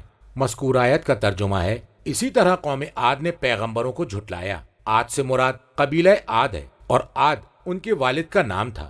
مذکور آیت کا ترجمہ ہے، یاد کرو جب ان کے بھائی ہود نے کہا تھا کیا تم ڈرتے نہیں۔ مذکور آیت کا ترجمہ ہے، میں تمہارے لیے رسول امین ہوں۔ مذکور آیت کا ترجمہ ہے، لہٰذا تم اللہ کا تقوی اختیار کرو اور میری اطاعت کرو۔ ترجمہ، اور میں اس کار تبلیغ پر تم سے کسی اجر کا طلبگار نہیں ہوں، میرا اجر تو رب العالمین کے ذمے ہے۔ تمہارا کیا علم ہے کہ ہر اونچے مقام پر لا یعنی یادگار تعمیر کر دیتے ہو اور تم بڑے بڑے محلات بناتے ہو، گویا کہ تمہیں ہمیشہ رہنا ہے، اور جب کسی پر حملہ کرتے ہو تو سرکش بن کر ہی حملہ کرتے ہو۔ تم اللہ کا تقوی اختیار کرو اور میری اطاعت کرو اور اس سے ڈرو جس نے تمہیں ان چیزوں میں مدد فراہم کی جو تمہارے علم میں ہیں۔ مذکور آیت کا ترجمہ ہے، اور میں اس کار تبلیغ پر تم سے کسی اجر کا طلبگار نہیں ہوں، میرا اجر تو رب العالمین کے ذمے ہے۔ مذکور آیت کا ترجمہ ہے، کیا تم ہر اونچے مقام پر تعمیر کرتے ہو؟ مذکور آیت کے لفظ سے مراد کہا گیا ہے کہ نشانی سفر کرنے والوں کے لیے یہ ایسی عمارت جس کی تمہیں ضرورت نہیں ہے۔ مذکور آیت کے لفظ سے مراد تم بلا وجہ یہ عمارت بناتے ہو تاکہ اس عمارت کے بعد تمہیں رہنمائی کے لیے ستاروں کی ضرورت نہ پڑے، یا رہائش کے لیے بڑی بڑی عمارتیں بناتے ہو۔ تفسیر مجموع البیان میں نبی اکرم صلی اللہ علیہ وآلہ وسلم سے مروی ہے، جو عمارت بھی تعمیر کی جاتی ہے وہ اس عمارت کے مالک کے لیے روز قیامت وبال بن جائے گی، سوائے اس عمارت کے جس کی تعمیر ضروری ہو۔ مذکور آیت کا ترجمہ ہے اور تم بڑے بڑے محلات بناتے ہو۔ کہا گیا ہے کہ اس سے مراد پانی کے منابع یا بلند و بالا قصر اور قلعے کی تعمیر ہے۔ مذکور آیت کا ترجمہ ہے گویا کہ تمہیں ہمیشہ کے لیے رہنا ہے، اسی وجہ سے تم ان عمارتوں کی مستحکم بنیادیں رکھتے ہو۔ مذکور آیت کا ترجمہ ہے اور جب کسی پر حملہ کرتے ہو چابک سے یا تلوار سے۔ مذکور آیت کا ترجمہ ہے تو سرکش بن کر ہی حملہ کرتے ہو، تم تسلط حاصل کرتے ہو ظلم و سرکشی کے ساتھ، بغیر کسی ملاطفت اور مہربانی کے، اور نہ ہی ادب سکھلانا مقصود ہوتا ہے اور نہ ہی انجام پر نظر ہوتی ہے۔ تفسیر قمی میں فرمایا وہ غصے میں بغیر کسی استحقاق کے قتل کرتے ہیں۔ مذکور آیت کا ترجمہ ہے تم ان چیزوں کو ترک کر کے اللہ سے ڈرو۔ مذکور آیت کے لفظ سے مراد اور میں تمہیں جس چیز کی طرف بلا رہا ہوں اس میں میری اطاعت کرو۔ مذکور آیت کا ترجمہ ہے اور اس سے ڈرو جس نے تمہیں ان چیزوں میں مدد فراہم کی جو تمہارے علم میں ہے۔ اس جملے کی تکرار کی ہے کہ اللہ تعالیٰ نے خاص طور سے ان لوگوں کی مسلسل امداد کی ہے جیسا کہ وہ جانتے ہیں، طرح طرح کی نعمتیں دے کر علت بیان کرتے ہوئے اور متنبع کرنے کے لیے اس بنیاد پر دائمی امداد کا وعدہ کیا اور اس کے ترک کرنے پر نعمتوں کو منقطع کرنے کی وعید، دھمکی و ڈراوا ہے۔ ترجمہ: اس نے تمہیں بڑھایا ہے مویشیوں اور اولاد میں، اس نے تمہیں باغات اور چشمے دیے، بلا شبہ میں تمہارے بارے میں یوم عظیم کے عذاب سے ڈرتا ہوں۔ انہوں نے جواب دیا آپ نصیحت کریں یا نصیحت کرنے والوں میں نہ ہوں، ہمارے لیے یکساں ہیں۔ یہ ڈرانا و دھمکانا تو پرانے لوگوں کی عادت ہے اور ہم عذاب میں مبتلا ہونے والے نہیں ہیں۔ انہوں نے ہود کو جھٹلایا تو ہم نے انہیں ہلاک کر دیا، اس میں بہت بڑی نشانی ہے، لیکن ان میں سے اکثر لوگ مومن نہیں ہیں۔ اور بے شک تمہارا رب وہ ہے جو غالب اور مشفق اور مہربان ہے۔ مذکور آیت کا ترجمہ ہے اس نے تمہیں بڑھایا ہے مویشیوں اور اولاد میں۔ مذکور آیت کا ترجمہ ہے اس نے تمہیں باغات اور چشمے دیے۔ مذکور آیت کا ترجمہ ہے بلا شبہ میں تمہارے بارے میں یوم عظیم کے عذاب سے ڈرتا ہوں۔ مذکور آیت کا ترجمہ ہے انہوں نے جواب دیا آپ نصیحت کریں یا نصیحت کرنے والوں میں نہ ہوں، ہمارے لیے یکساں ہیں، ہم جس چیز پر باقی ہیں اس سے باز آنے والے نہیں ہیں۔ مذکور آیت کا ترجمہ ہے یہ ڈرانا و دھمکانا تو پرانے لوگوں کی عادت ہے، یعنی اے ہود آپ جو کچھ لے کر آئے ہیں یہ تو پہلے لوگوں کی طرح ہے، وہ بھی اسی طرح کی من گھڑت باتیں بیان کرتے تھے۔ یا مطلب یہ ہے کہ ہم جس دین پر عمل پیرا ہیں وہ گزشتگان کی عادت اور ان کا طریقہ تھا، بس ہم تو ان کی اقتدا کر رہے ہیں۔ یا یہ مفہوم ہے کہ اے نبی آپ جو کچھ لے کر آئے ہیں یہ پہلے والوں کا جھوٹ ہے، یا یہ کہ ہماری تخلیق ان کی تخلیق جیسی ہے، ہم بھی اسی طرح زندہ ہیں اور مر جائیں گے، اور نہ ہی دوبارہ زندہ کیا جانا ہے اور نہ ہی حساب کتاب ہے، ایسا ہی کہا گیا ہے۔ مذکور آیت کا ترجمہ ہے اور ہم عذاب میں مبتلا ہونے والے نہیں ہیں، ہم جس دین پر عمل کر رہے ہیں اس بنیاد پر۔ مذکور آیت کا ترجمہ ہے انہوں نے ہود کو جھٹلایا تو ہم نے انہیں ہلاک کر دیا ایک ایسی تیز و تند ہوا کے ذریعے جو ان تک پہنچتی تھی۔ مذکور آیت کا ترجمہ ہے اس میں بہت بڑی نشانی ہے، لیکن ان سے اکثر لوگ مومن نہیں ہیں۔ مذکور آیت کا ترجمہ ہے اور بے شک تمہارا رب وہ ہے جو غالب اور مشفق و مہربان ہے۔ ترجمہ: قوم سمود نے رسولوں کی تکذیب کی، یاد کرو جب ان سے ان کے بھائی صالح نے کہا کیا تم ڈرتے نہیں ہو، میں تمہارے لیے رسول امین بن کر آیا ہوں، تم اللہ کا تقوی اختیار کرو اور میری اطاعت کرو، اور میں کار تبلیغ پر تم سے کسی اجر کا طلبگار نہیں ہوں، میرا اجر تو رب العالمین کے ذمے ہے۔ جو چیزیں یہاں پر ہیں کیا تمہیں ان میں اطمینان سے رہنے دیا جائے گا؟ باغات اور چشموں میں، ان کھیتوں اور نخلستانوں میں جن کے خوشے بڑے رسیلے ہیں، تم پہاڑ کھود کھود کر نہایت فخریہ طور سے ان میں عمارتیں بناتے ہو۔ آیت 141 سے آیت 147 کا ترجمہ بیان کیا جا چکا ہے۔ مذکور آیت کا ترجمہ ہے اور ان کھیتوں اور نخلستانوں میں جن کے خوشے بڑے رسیلے ہیں۔ مذکور آیت کے لفظ کا مفہوم ہے لطیف اور نرم یا بوجھ کی کثرت کی وجہ سے جھکا ہوا اور خم۔ مذکور آیت کا ترجمہ ہے تم پہاڑ کھود کر نہایت فخریہ طور سے ان میں عمارتیں بناتے ہو۔ مذکور آیت کے لفظ کا مفہوم ہے نہایت مہارت اور ہوشیاری سے، اور اگر اس لفظ کو فرہین پڑھا جائے تو غرور اور تکبر کا مفہوم دیتا ہے۔ ترجمہ: تم اللہ کا تقوی اختیار کرو اور میری اطاعت کرو، اور ان کے حکم کو نہ مانو جو حد سے بڑھ گئے ہیں، جو زمین میں فساد برپا کرتے ہیں اور اصلاح کا کام نہیں کرتے۔ انہوں نے کہا آپ تو ایک سحر زدہ انسان ہیں، آپ تو ہم ہی جیسے ایک بشر ہیں، اگر آپ سچے ہیں تو کوئی نشانی معجزہ لے آئیے۔ صالح نے کہا یہ ایک اونٹنی ہے، ایک دن اس کے پینے کی باری ہے اور ایک مقررہ دن تمہارے پینے کے لیے ہے، خبردار اسے بری نیت سے ہاتھ نہ لگانا، اگر ایسا کیا تو بڑے دن کا عذاب تمہیں اپنی گرفت میں لے لے گا۔ انہوں نے اونٹنی کو پے کر ڈالا، بعد میں وہ پچھتائے، عذاب نے انہیں آ گھیرا۔ اس میں بہت بڑی نشانی ہے، لیکن ان میں اکثر لوگ مومن نہیں ہیں۔ مذکور آیت کا ترجمہ ہے پس تم اللہ کا تقوی اختیار کرو اور میری اطاعت کرو۔ مذکور آیت کا ترجمہ ہے اور ان کے حکم نہ مانو جو حد سے گزر گئے ہیں۔ مذکور آیت کا ترجمہ ہے جو زمین میں فساد برپا کرتے ہیں اور اصلاح کا کام نہیں کرتے۔ اس عبارت سے یہ پتہ چلتا ہے کہ وہ فساد کرنے میں مخلص تھے۔ مذکور آیت کا ترجمہ ہے انہوں نے کہا آپ تو ایک سحر زدہ انسان ہیں۔ کہا گیا ہے یعنی ان لوگوں میں سے جن پر بہت زیادہ جادو کر دیا گیا ہے، یہاں تک کہ وہ جادو ان کی عقل پر غالب آ گیا ہے، یا یہ کہ آپ جادوگروں میں سے ہیں۔ تفسیر قمی میں ہے کہ آپ انسانی مخلوق کی طرح کھوکھلے ہیں، اگر آپ رسول ہوتے تو ہم جیسے نہ ہوتے۔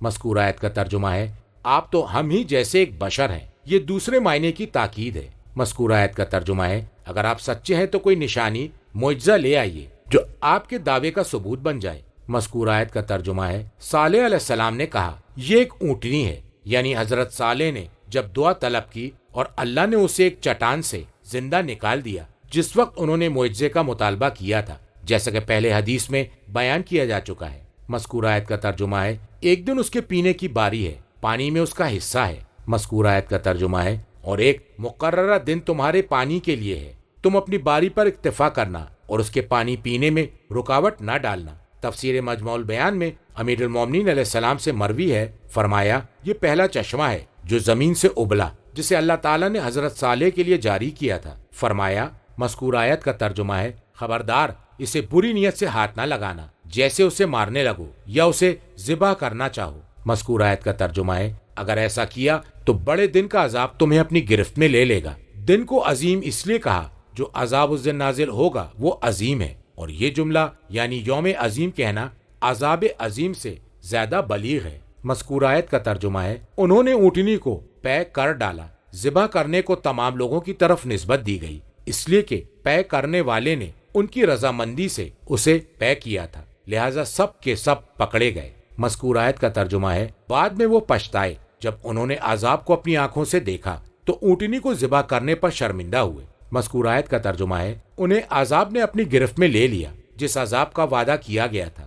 نہج البلاغہ میں ہے اے لوگو افعال و اعمال چاہے مختلف ہوں مگر رضا و ناراضگی کے جذبات تمام لوگوں کو ایک حکم میں لے آتے ہیں۔ آخر قوم سمود کی اونٹنی کو ایک ہی شخص نے پے کیا تھا، لیکن اللہ نے عذاب سب پر کیا کیونکہ وہ سارے کے سارے اس پر رضامند تھے۔ چنانچہ اللہ کا ارشاد ہے کہ انہوں نے اونٹنی کے پاؤں کاٹ ڈالے اور صبح کے وقت جب عذاب کے آثار دیکھے تو اپنے کیے پر نادم و پشیمان ہوئے۔ عذاب کی آمد یوں تھی کہ زمین کے دھسنے اور زلزلوں کے جھٹکوں سے ایسی گڑگڑاہٹ ہونے لگی جیسے نرم زمین میں ہلکی پھالی کے چلانے سے آواز آتی ہے۔ مذکور آیت کا ترجمہ ہے اس میں بہت بڑی نشانی ہے لیکن ان میں اکثر لوگ مومن نہیں ہیں۔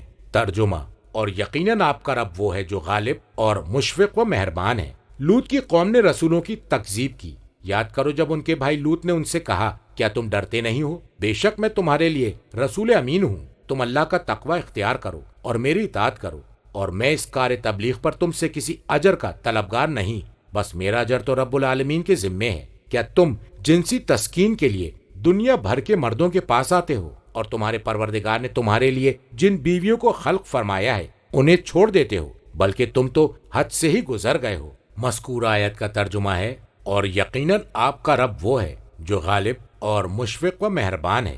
آیت 160 سے آیت 165 تک کا ترجمہ کیا جا چکا ہے۔ مذکور آیت کا ترجمہ ہے اور تمہارے رب نے تمہاری جن بیویوں کو خلق فرمایا ہے انہیں چھوڑ دیتے ہو، ان کی تخلیق اس لیے ہے کہ تم ان سے فائدے حاصل کرو۔ مذکور آیت کا ترجمہ ہے بلکہ تم لوگ تو حد سے ہی گزر گئے ہو، یعنی شہوت کی حد سے تجاوز کر گئے ہو، یا یہ کہ گناہوں میں تم حد سے بڑھ گئے ہو۔ ترجمہ انہوں نے کہا اے لوط اگر اب تم اس تبلیغ سے باز نہ آئے تو تمہیں نکال باہر کیا جائے گا۔ لوط نے کہا کہ میں تمہارے اس کردار سے سخت بیزار ہوں، پروردگارا مجھے اور میرے اہل و عیال کو ان کی بدکاریوں سے نجات دے۔ تو ہم نے لوط اور ان کے اہل سب کو نجات دی سوائے ایک بڑھیا کے جو پیچھے رہ جانے والوں میں سے تھی۔ پھر ہم نے دوسروں کو تہس نہس کر دیا اور ہم نے ان پر پتھروں کی بارش برسائی جو ڈرائے گئے لوگوں پر بدترین بارش تھی۔ اس میں یقیناً بہت بڑی نشانی ہے، لیکن ان کی اکثریت مومن نہ تھی، اور بے شک آپ کا رب وہ ہے جو غالب اور مشفق و مہربان ہے۔ اصحاب الایکا نے رسولوں کی تکذیب کی۔ مذکور آیت کا ترجمہ ہے، انہوں نے کہا اے لوط اگر تم اس تبلیغ سے باز نہ آئے تو تمہیں نکال باہر کیا جائے گا۔ اے لوط ہم تمہیں اپنے سامنے کسی دور مقام پر بھیج دیں گے۔ مذکور آیت کا ترجمہ ہے، لوط نے کہا میں تمہارے اس کردار سے سخت بیزار ہوں۔ من القالئین کا مفہوم ہے من المغبزین، متنفر ہونے والوں میں، اور شدید متنفر۔ مذکور آیت کا ترجمہ ہے، پروردگارہ مجھے اور میرے اہل و عیال کو ان کی بدکاریوں سے نجات دے، یعنی ان کی بدبختیوں اور عذاب سے نجات عطا کر۔ مذکور آیت کا ترجمہ ہے، پھر ہم نے لوط اور ان کے اہل سب کو نجات دے دی، یعنی ان کے اہل بیت اور ان لوگوں کو نجات دی جو دین میں ان کی پیروی کر رہے تھے۔ ہم نے انہیں عذاب نازل ہوتے وقت اس قوم کے درمیان سے نکال لیا تھا۔ مذکور آیت کا ترجمہ ہے، سوائے ایک بڑھیا کے جو پیچھے رہ جانے والوں میں سے تھی۔ عجوز سے مراد لوط کی بیوی ہے، اس لیے کہ عذاب مقرر ہو چکا تھا۔ مذکور آیت کا ترجمہ ہے، پھر ہم نے دوسرے لوگوں کو تہس نہس کر دیا۔ مذکور آیت کے لفظ کے معنی ہے ہم نے ہلاک کر ڈالا۔ مذکور آیت کا ترجمہ ہے، اور ہم نے ان پر پتھروں کی بارش برسائی جو ڈرائے گئے لوگوں پر بدترین بارش تھی۔ سورہ اعراف کی آیت 84 کے ذیل میں ان کی داستان پہلے گزر چکی ہے۔ مذکور آیت کا ترجمہ ہے، اس میں بہت بڑی نشانی ہے لیکن ان کی اکثریت مومن نہ تھی۔ مذکور آیت کا ترجمہ ہے، اور یقیناً آپ کا رب وہ ہے جو غالب اور مشفق و مہربان ہے۔ مذکور آیت کا ترجمہ ہے، اصحاب الایکا نے مرسلین کی تکذیب کی۔ ایکا ایسے جنگل اور جھاڑی کو کہا جاتا ہے جہاں نرم درخت اگتے ہیں۔ ترجمہ، یاد کیجئے جب ان سے شعیب نے کہا کیا تم ڈرتے نہیں ہو؟ بے شک میں تمہارے لیے رسول امین ہوں، تم اللہ کا تقوی اختیار کرو اور میری اطاعت کرو، اور میں تم سے کار تبلیغ پر کسی اجر کا طلبگار نہیں، بس میرا اجر تو رب العالمین کے ذمے ہے۔ تم ناپ تول پورے طور سے کرو اور کسی کو گھاٹا نہ دو، اور صحیح ترازو سے وزن کرو، اور تم لوگوں کو ان کی اشیاء کم نہ دو، اور زمین میں فساد پھیلاتے نہ پھرو، اور اس سے ڈرو جس نے تمہیں اور گزشتہ نسلوں کو پیدا کیا ہے۔ انہوں نے کہا آپ تو ایک سحر زدہ آدمی ہیں۔ مذکور آیت کا ترجمہ ہے، یاد کیجئے جب ان سے شعیب نے کہا کیا تم ڈرتے نہیں؟ کتاب جوامی میں ایک حدیث میں ہے شعیب علیہ السلام مدین کے بھائی تھے، وہ ان کی طرف مبعوث ہوئے تھے اور انہیں اصحاب الایکا کی طرف بھیجا گیا تھا۔ آیت 178 سے آیت 180 کا ترجمہ پہلے کیا جا چکا ہے۔ مذکور آیت کا ترجمہ ہے، تم ناپ تول پورے طور سے کرو۔ اوفو کے معنی ہے اتمہو، یعنی اسے مکمل طور سے انجام دو۔ مذکور آیت کا ترجمہ ہے، اور کسی کو گھاٹا نہ دو، یعنی کم تول کر لوگوں کے حقوق میں خسارہ کرنے والے نہ بنو۔ مذکور آیت کا ترجمہ ہے، اور تم صحیح ترازو سے وزن کرو۔ قسطاس المستقیم کا مفہوم ہے المیزان السوا، یعنی صحیح ترازو سے تولنا اور وزن کرنا۔ مذکور آیت کا ترجمہ ہے، اور تم لوگوں کو ان کی اشیاء کم نہ دو، یعنی ان کے حقوق میں کسی چیز کی بھی کمی نہ ہونے دو۔ مذکور آیت کا ترجمہ ہے، اور زمین میں فساد پھیلاتے نہ پھرو، یعنی قتل و غارت گری، رہزنی اور لوٹ مار نہ کرو۔ مذکور آیت کا ترجمہ ہے، اور اس اللہ سے ڈرو جس نے تمہیں اور گزشتہ نسلوں کو پیدا کیا ہے۔ مذکور آیت کے الفاظ سے مراد گزشتہ نسلوں والے، یعنی تم سے پہلے جو مخلوق تھی۔ تفسیر قمی میں ہے کہ گزشتہ مخلوق۔ مذکور آیت کا ترجمہ ہے، انہوں نے کہا کہ آپ تو ایک سحر زدہ آدمی ہیں۔ ترجمہ، اور آپ تو ہم ہی جیسے ایک بشر ہیں، اور ہم آپ کو بالکل جھوٹا سمجھتے ہیں۔ اگر آپ سچے ہیں تو ہم پر آسمان کا کوئی ٹکڑا گرا دیں۔ لوط نے کہا میرا رب اچھی طرح جانتا جو کچھ تم کر رہے ہو۔ انہوں نے شعیب علیہ السلام کو جھٹلایا تو انہیں چھتری والے دن کے عذاب نے آ لیا، وہ تو بڑے ہی خوفناک دن کا عذاب تھا۔ بلا شبہ اس میں بہت بڑی نشانی ہے، لیکن اکثر لوگ مومن نہیں ہیں، اور یقیناً آپ کا پروردگار ہے جو غالب اور مشفق و مہربان ہے، اور یہ قرآن رب العالمین کا نازل کردہ ہے۔ مذکور آیت کا ترجمہ ہے، اور آپ تو ہم جیسے ہی ایک بشر ہیں۔ کہا گیا ہے کہ ان دو جملوں کے درمیان یہ واو لائے ہیں جو دلالت کرتا ہے کہ شعیب علیہ السلام کے پاس دونوں اوصاف ہیں، ایک تو وہ سحر زدہ ہیں، دوسرے یہ کہ وہ بشر ہیں، اور یہ دونوں اوصاف رسالت کے منافی ہیں۔ یہ دراصل جھوٹ میں ایک طرح کا مبالغہ ہے۔ مذکور آیت کا ترجمہ ہے، اور ہم آپ کو بالکل جھوٹا سمجھتے ہیں۔ یعنی یہ کہ آپ اپنے دعوے میں بالکل جھوٹے ہیں۔ مذکور آیت کا ترجمہ ہے آپ ہم پر آسمان کا کوئی ٹکڑا گرا دیں۔ مذکور آیت کا ترجمہ ہے اگر آپ اپنے دعوے میں سچے ہیں۔ مذکور آیت کا ترجمہ ہے شعیب علیہ السلام نے کہا میرا رب اچھی طرح جانتا ہے تم جو کچھ کر رہے ہو، اور وہ یہ بھی جانتا ہے کہ تم پر عذاب کب نازل ہوگا جو اس نے ایک مقررہ وقت پر واجب کر دیا ہے۔ مذکور آیت کا ترجمہ ہے انہوں نے شعیب علیہ السلام کو جھٹلایا تو انہیں چھتری والے دن کے عذاب نے آ لیا۔ تفسیر قمی میں ہے گرمی کا دن اور جھلسا دینے والی گرم ہواؤں کا دن۔ فرمایا ہم تک یہ بات پہنچی ہے اور اللہ بہتر جانتا ہے کہ انہیں شدید گرمی نے آ لیا، دارا حالے کہ وہ اپنے گھروں کے اندر تھے، وہ گھروں سے باہر آئے تاکہ ان بادلوں سے راحت حاصل کریں۔ اللہ نے جن بادلوں کے ذریعے عذاب کو بھیجا تھا، جب بادل ان پر چھا گئے تو ایک چیخ اور چنگھاڑ نے انہیں آ پکڑا تو وہ اپنے گھروں میں گھٹنے کے بل گر پڑے تھے، اور کہا گیا ہے کہ اللہ تعالیٰ نے 7 دنوں تک ان پر گرمی کو غالب کر دیا، یہاں تک کہ ان کے دریا ابلنے اور جوش مارنے لگے۔ پھر بادل کے ایک ٹکڑے نے اس پر سایہ کیا، وہ لوگ اس کے نیچے جمع ہو گئے تو اللہ تعالیٰ نے ان پر آگ کی برسات کی، وہ سب جل کر خاکستر ہو گئے۔ مذکور آیت کا ترجمہ ہے وہ تو بہت ہی خوفناک دن کا عذاب تھا۔ مذکور آیت کا ترجمہ ہے بلا شبہ اس میں بہت بڑی نشانی ہے، لیکن اکثر لوگ مومن نہیں ہیں۔ مذکور آیت کا ترجمہ ہے اور یقیناً آپ کا پروردگار وہ ہے جو غالب اور مشفق و مہربان ہے۔ مذکور آیت کا ترجمہ ہے اور یہ قرآن رب العالمین کا نازل کردہ ہے۔ ترجمہ جسے روح الامین لے کر نازل ہوئے ہیں آپ کے دل پر تاکہ آپ ڈرانے والوں میں شامل ہو جائیں، فصیح عربی زبان میں۔ اور بلا شبہ یہ قرآن کا ذکر پہلے نازل شدہ کتابوں میں بھی ہے۔ کیا ان اہل مکہ کے لیے نشانی نہیں ہے کہ اس کتاب کو علماء بنی اسرائیل بھی جانتے ہیں؟ اگر ہم اس قرآن کو کسی اجمی پر بھی نازل کر دیتے اور وہ انہیں اس قرآن کو پڑھ کر سناتا، یہ لوگ پھر بھی اسے ماننے والے نہ تھے۔ اسی طرح ہم نے مفاہیم قرآن کو ان مجرموں کے دل میں گزارا ہے۔ مذکور آیت کا ترجمہ ہے جسے روح الامین لے کر نازل ہوئے ہیں، یعنی جبرائیل علیہ السلام، کیونکہ وہ وحی خداوندی پر اس کے امین ہیں۔ مذکور آیت کا ترجمہ ہے آپ کے دل پر تاکہ آپ ڈرانے والوں میں شامل ہو جائیں۔ کتاب کافی اور البصائر میں امام محمد باقر علیہ السلام سے مروی ہے کہ اس سے مراد امیر المومنین علیہ السلام کی ولایت ہے۔ تفسیر قمی میں امام صادق علیہ السلام سے مروی ہے کہ وہ ولایت ہے جو امیر المومنین علیہ السلام کے لیے غدیر کے دن نازل ہوئی۔ مذکور آیت کا ترجمہ ہے مبین کے معنی ہے جس کا مفہوم واضح ہے۔ کتاب کافی میں صادقین میں سے کسی ایک سے مروی ہے کہ آپ نے اس بارے میں سوال کیا گیا تو امام علیہ السلام نے فرمایا یہ زبانوں کو واضح کرتا ہے، زبانیں اسے واضح نہیں کرتی۔ کتاب الشرائع میں امام صادق علیہ السلام اپنے والد سے روایت کرتے ہیں، آپ نے فرمایا کہ اللہ نے جو بھی کتاب نازل فرمائی اور جو بھی وحی کی وہ عربی زبان میں تھی، وہ انبیاء کرام کے کانوں میں ان کے قوم کی زبان میں سنائی دیتی تھی، لیکن وہ ہمارے نبی کے کانوں میں عربی میں واقع ہوتی تھی۔ نبی اکرم صلی اللہ علیہ وآلہ وسلم جب بھی اپنی قوم سے اس بارے میں گفتگو فرماتے تھے وہ ان سے عربی میں ہم کلام ہوتے تھے، وہ سننے والوں کے کانوں میں ان کی زبانوں میں سنائی دیتی تھی، اور جب بھی کوئی شخص کسی بھی زبان میں رسول اللہ صلی اللہ علیہ وآلہ وسلم سے مخاطب ہوتا تھا وہ آن حضرت کے کانوں میں عربی میں سنائی دیتی تھی، اور جبرائیل امین ان سب کا ترجمہ اللہ تعالیٰ کی جانب سے پیغمبر اکرم کی عظمت اور شرف کی وجہ سے کیا کرتے تھے۔ مذکور آیت کا ترجمہ ہے اور بلا شبہ یہ قرآن کا ذکر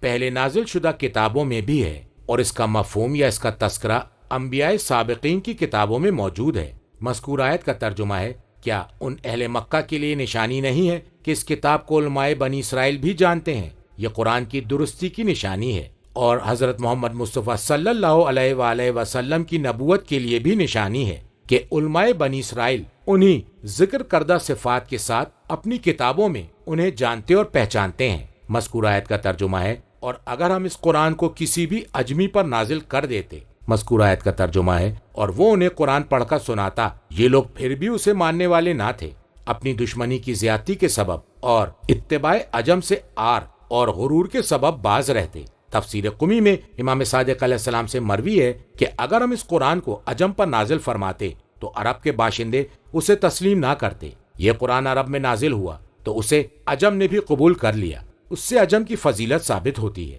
مذکور آیت کا ترجمہ ہے اس طرح ہم نے مفاہیم قرآن کو مجرمین کے دلوں میں گزارا ہے۔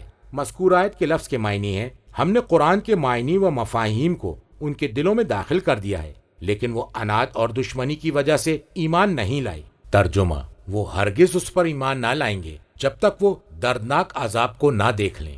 یہ عذاب ان پر اچانک آ پڑتا ہے اور انہیں پتہ بھی نہیں چلتا۔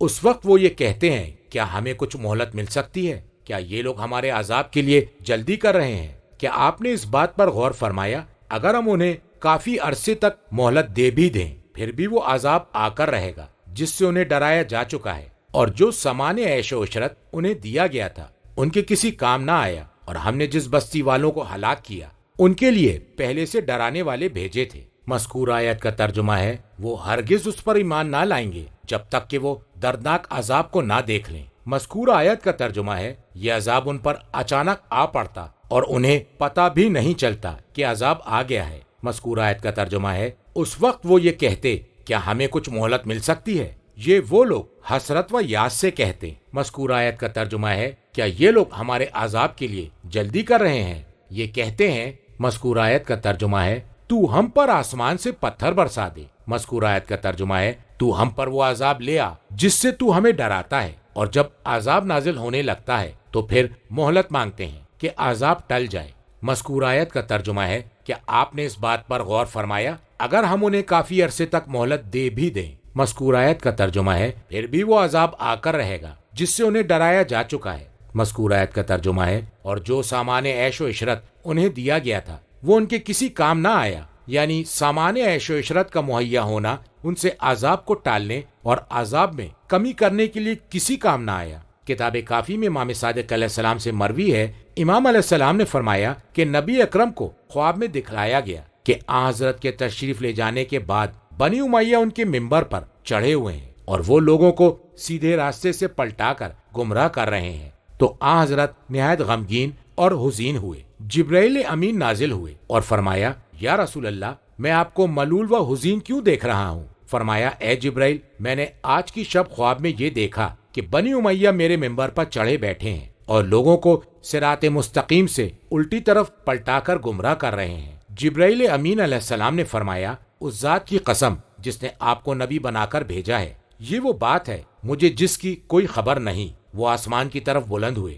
اور کچھ ہی دیر میں قرآن مجید کی یہ آیت لے کر نبی اکرم کی خدمت میں حاضر ہوئے جس سے ان کو اطمینان ہو رہا تھا۔ فرمایا افرأیت ان متعناہم سنین، اور نازل فرمایا انا انزلناہ، فرمایا خداوند عالم نے لیلۃ القدر شب قدر کو اپنے نبی کے لیے بنی امیہ کے 1000 مہینوں کی حکومت سے بہتر قرار دیا ہے۔ مذکور آیت کا ترجمہ ہے اور ہم نے جس بستی والوں کو ہلاک کیا ان کے لیے پہلے سے ڈرانے والے بھیجے تھے تاکہ وہ بستی والوں کو ڈرائیں حجت کو لازم قرار دینے کے لیے۔ ترجمہ جو یاد دہانی کرانے والے تھے اور ہم ظالم نہیں ہیں، اور اس کتاب کو شیاطین لے کر نازل نہیں ہوئے، اور یہ کام نہ تو ان کے لیے مناسب تھا اور نہ ہی ان کے بس میں تھا، انہیں تو اس کی سماعت تک سے دور رکھا گیا ہے، لہٰذا تم اللہ کے ساتھ کسی دوسرے کو معبود نہ پکارو ورنہ تم بھی سزا پانے والوں میں شامل ہو جاؤ گے۔ اور اے نبی آپ اپنے قریبی رشتہ داروں کو ڈرائیے اور صاحبان ایمان میں سے جو لوگ آپ کی پیروی کرنے والے ہیں،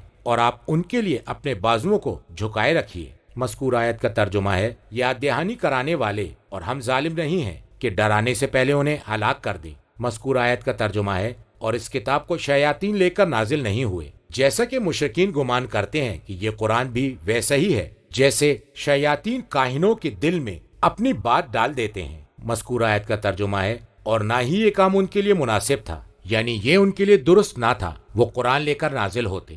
مذکور آیت کا ترجمہ ہے اور نہ ہی یہ ان کے بس میں تھا، وہ اس بات پر قادر نہ تھے۔ مذکور آیت کا ترجمہ ہے انہیں تو اس کی سماعت تک سے دور رکھا گیا ہے، یعنی وہ فرشتوں کے کلام کو نہیں سن سکتے۔ مذکور آیت کے لفظ کا مفہوم ہے کہ آسمان سے قرآن کے سننے سے انہیں پھیر دیا گیا ہے، اور ان کی سماعت کے درمیان فرشتوں اور شہاب ثاقب کو حائل کر دیا گیا ہے۔ کہا گیا ہے کہ اس کا سبب یہ ہے کہ یہ صفات ذات کی مشارکت اور فیضان حق کی قبولیت سے مشروط ہے، اور ان شیاطین کے نفوس خبیثہ ظلمانیہ اور شر انگیز ہیں۔ مذکور آیت کا ترجمہ ہے لہٰذا تم اللہ کے ساتھ کسی دوسرے معبود کو نہ پکارو ورنہ تم بھی سزا پانے والوں میں شامل ہو جاؤ گے۔ یہ جملہ اس قول کے مصداق ہے۔ مذکور عربی کا ترجمہ ہے یعنی خطاب پیغمبر اکرم سے ہے، لیکن سنانا دوسروں کو مقصود ہے۔ نبی کریم کی ذات اقدس شرک سے منزہ ہے، آپ نے ایک لمحے کے لیے بھی اللہ کی ذات میں کسی کو شریک قرار نہیں دیا۔ مذکور آیت کا ترجمہ ہے، اور اے نبی آپ اپنے قریبی رشتہ داروں کو ڈرائیے، اس لیے کہ ان کا معاملہ نہایت اہم اور ان کی شان نہایت اہمیت کی حامل ہے۔ کتاب عیون اور مجالس میں امام رضا علیہ السلام سے مروی ہے، مذکور آیت کا ترجمہ ہے، فرمایا ایسا ہی ہے ابی بن کعب کی قرات میں، اور یہ ثابت ہے مصحف عبداللہ بن مسعود میں بھی، فرمایا کہ یہ منزلت کی رفت، فضل عظیم اور شرف اعلیٰ ہے۔ اللہ نے مذکورہ آیت سے آل کو مراد لیا ہے اور رسول اللہ صلی اللہ علیہ وآلہ وسلم سے اس کا ذکر کیا ہے، اور تفسیر مجموع البیان میں اس قرات کو امام جعفر صادق علیہ السلام اور ابن مسعود کی جانب نسبت دی گئی ہے۔ تفسیر قمی میں ہے، فرمایا یہ آیت مکے میں نازل ہوئی تو رسول اکرم نے بنی ہاشم کو اکٹھا کیا، اور وہ کل 40 افراد تھے، ان میں سے ہر ایک بھیڑ کے چھوٹے بچے کا گوشت کھانے والا اور مشک بھر کر پانی پینے والا تھا۔ ان سب کے لیے بہت کم کھانا تیار کرایا، ان سب نے کھا لیا اور سیر ہو گئے۔ رسول اکرم صلی اللہ علیہ وآلہ وسلم نے فرمایا کون اس کام میں میرا وصی، میرا وزیر اور میرا خلیفہ ہوگا؟ تو ابو لہب نے کہا یقین ہے کہ محمد نے تم پر جادو کر دیا ہے۔ سب چلے گئے۔ جب دوسرا دن ہوا تو رسول اکرم نے حکم دیا تو ایسے ہی کیا گیا، پھر انہیں دودھ پلایا گیا یہاں تک کہ وہ سیر ہو گئے۔ تو رسول اکرم نے ان سے کہا تم میں سے کون میرا وصی، میرا وزیر اور میرا خلیفہ ہوگا؟ ابو لہب نے کہا یقیناً محمد نے جادو کر دیا ہے۔ سب لوگ متفرق ہو گئے۔ جب تیسرا دن ہوا رسول اکرم صلی اللہ علیہ وآلہ وسلم نے حکم دیا اور پہلے کی طرح دعوت کا انتظام کیا گیا، پھر انہیں دودھ بھی پلایا گیا۔ رسول اللہ صلی اللہ علیہ وآلہ وسلم نے ان سے فرمایا تم میں سے کون میرا وصی، میرا وزیر بنے گا اور میرے وعدوں کو پورا کرے گا اور میرے قرض ادا کرے گا؟ تو علی علیہ السلام کھڑے ہوئے، اور وہ اس وقت کم سن تھے اور ان کی پنڈلیاں کمزور تھیں اور ان کے پاس مال و دنیا کم تھا۔ انہوں نے کہا انا یا رسول اللہ، اے اللہ کے رسول میں اس کام کے لیے حاضر ہوں۔ تو رسول اکرم نے فرمایا تم ہی اس کام کے لیے موضوع ہو۔ تفسیر مجموع البیان میں طریق عامہ سے ایسی ہی روایت ملتی ہے۔ اس کے آخر میں اضافہ ہے قوم اٹھی اور وہ ابو طالب سے کہہ رہے تھے تم اپنے بیٹے کی اطاعت کرو، اسے تم پر حاکم بنا دیا گیا ہے۔ اور علل الشرائع میں بھی اس اضافے کے ساتھ روایت موجود ہے۔ اور تفسیر قمی میں مذکورہ آیت کے الفاظ کا مفہوم یہ بیان کیا ہے کہ اس سے مراد علی ابن ابی طالب، حضرت حمزہ، حضرت جعفر، امام حسن علیہ السلام اور امام حسین علیہ السلام اور آل محمد صلوات اللہ علیہم میں تشریف لانے والے ائمہ علیہم السلام ہیں۔ مذکور آیت کا ترجمہ ہے اور صاحبان ایمان میں سے جو لوگ آپ کی پیروی کرنے والے ہیں آپ ان کے لیے اپنے بازوؤں کو جھکائے رہیے۔ وَخْفِضْ جَنَاحَكَ کا مفہوم ہے لینا جانبے کا، اپنے بازوؤں کو جھکائے رکھیے۔ یہ لفظ مستعار لیا گیا ہے خفست طائر سے، جب پرندہ زمین پر اترنے کے لیے اپنے پروں کو سمیٹتا ہے۔ کتاب مصباح الشریعہ میں امام صادق علیہ السلام نے فرمایا کہ اللہ تبارک و تعالیٰ نے اپنی عزیز ترین مخلوق اور سید الکونین حضرت محمد مصطفیٰ صلی اللہ علیہ وآلہ وسلم کو تواضع کا حکم دیا ہے، اور فرمایا مذکور آیت کا ترجمہ ہے اور تواضع کھیتی ہے، خشوع خشیت، خوف ربانی اور حیا کی، اور یہ سب واضح اور اجاگر نہیں ہوتے مگر خشوع سے، اور خشوع کے اندر اور مکمل اور حقیقی شرف مسلم نہیں ہوتا مگر اس لیے کہ جو ذات خداوندی میں متواضع ہو۔ ترجمہ پس اگر وہ آپ کی نافرمانی کرتے ہیں تو آپ فرما دیجئے کہ میں تمہارے عمل سے بیزاری کا اعلان کرتا ہوں، اور اس ہستی پر توکل کیجئے جو غالب اور مشفق و مہربان ہے۔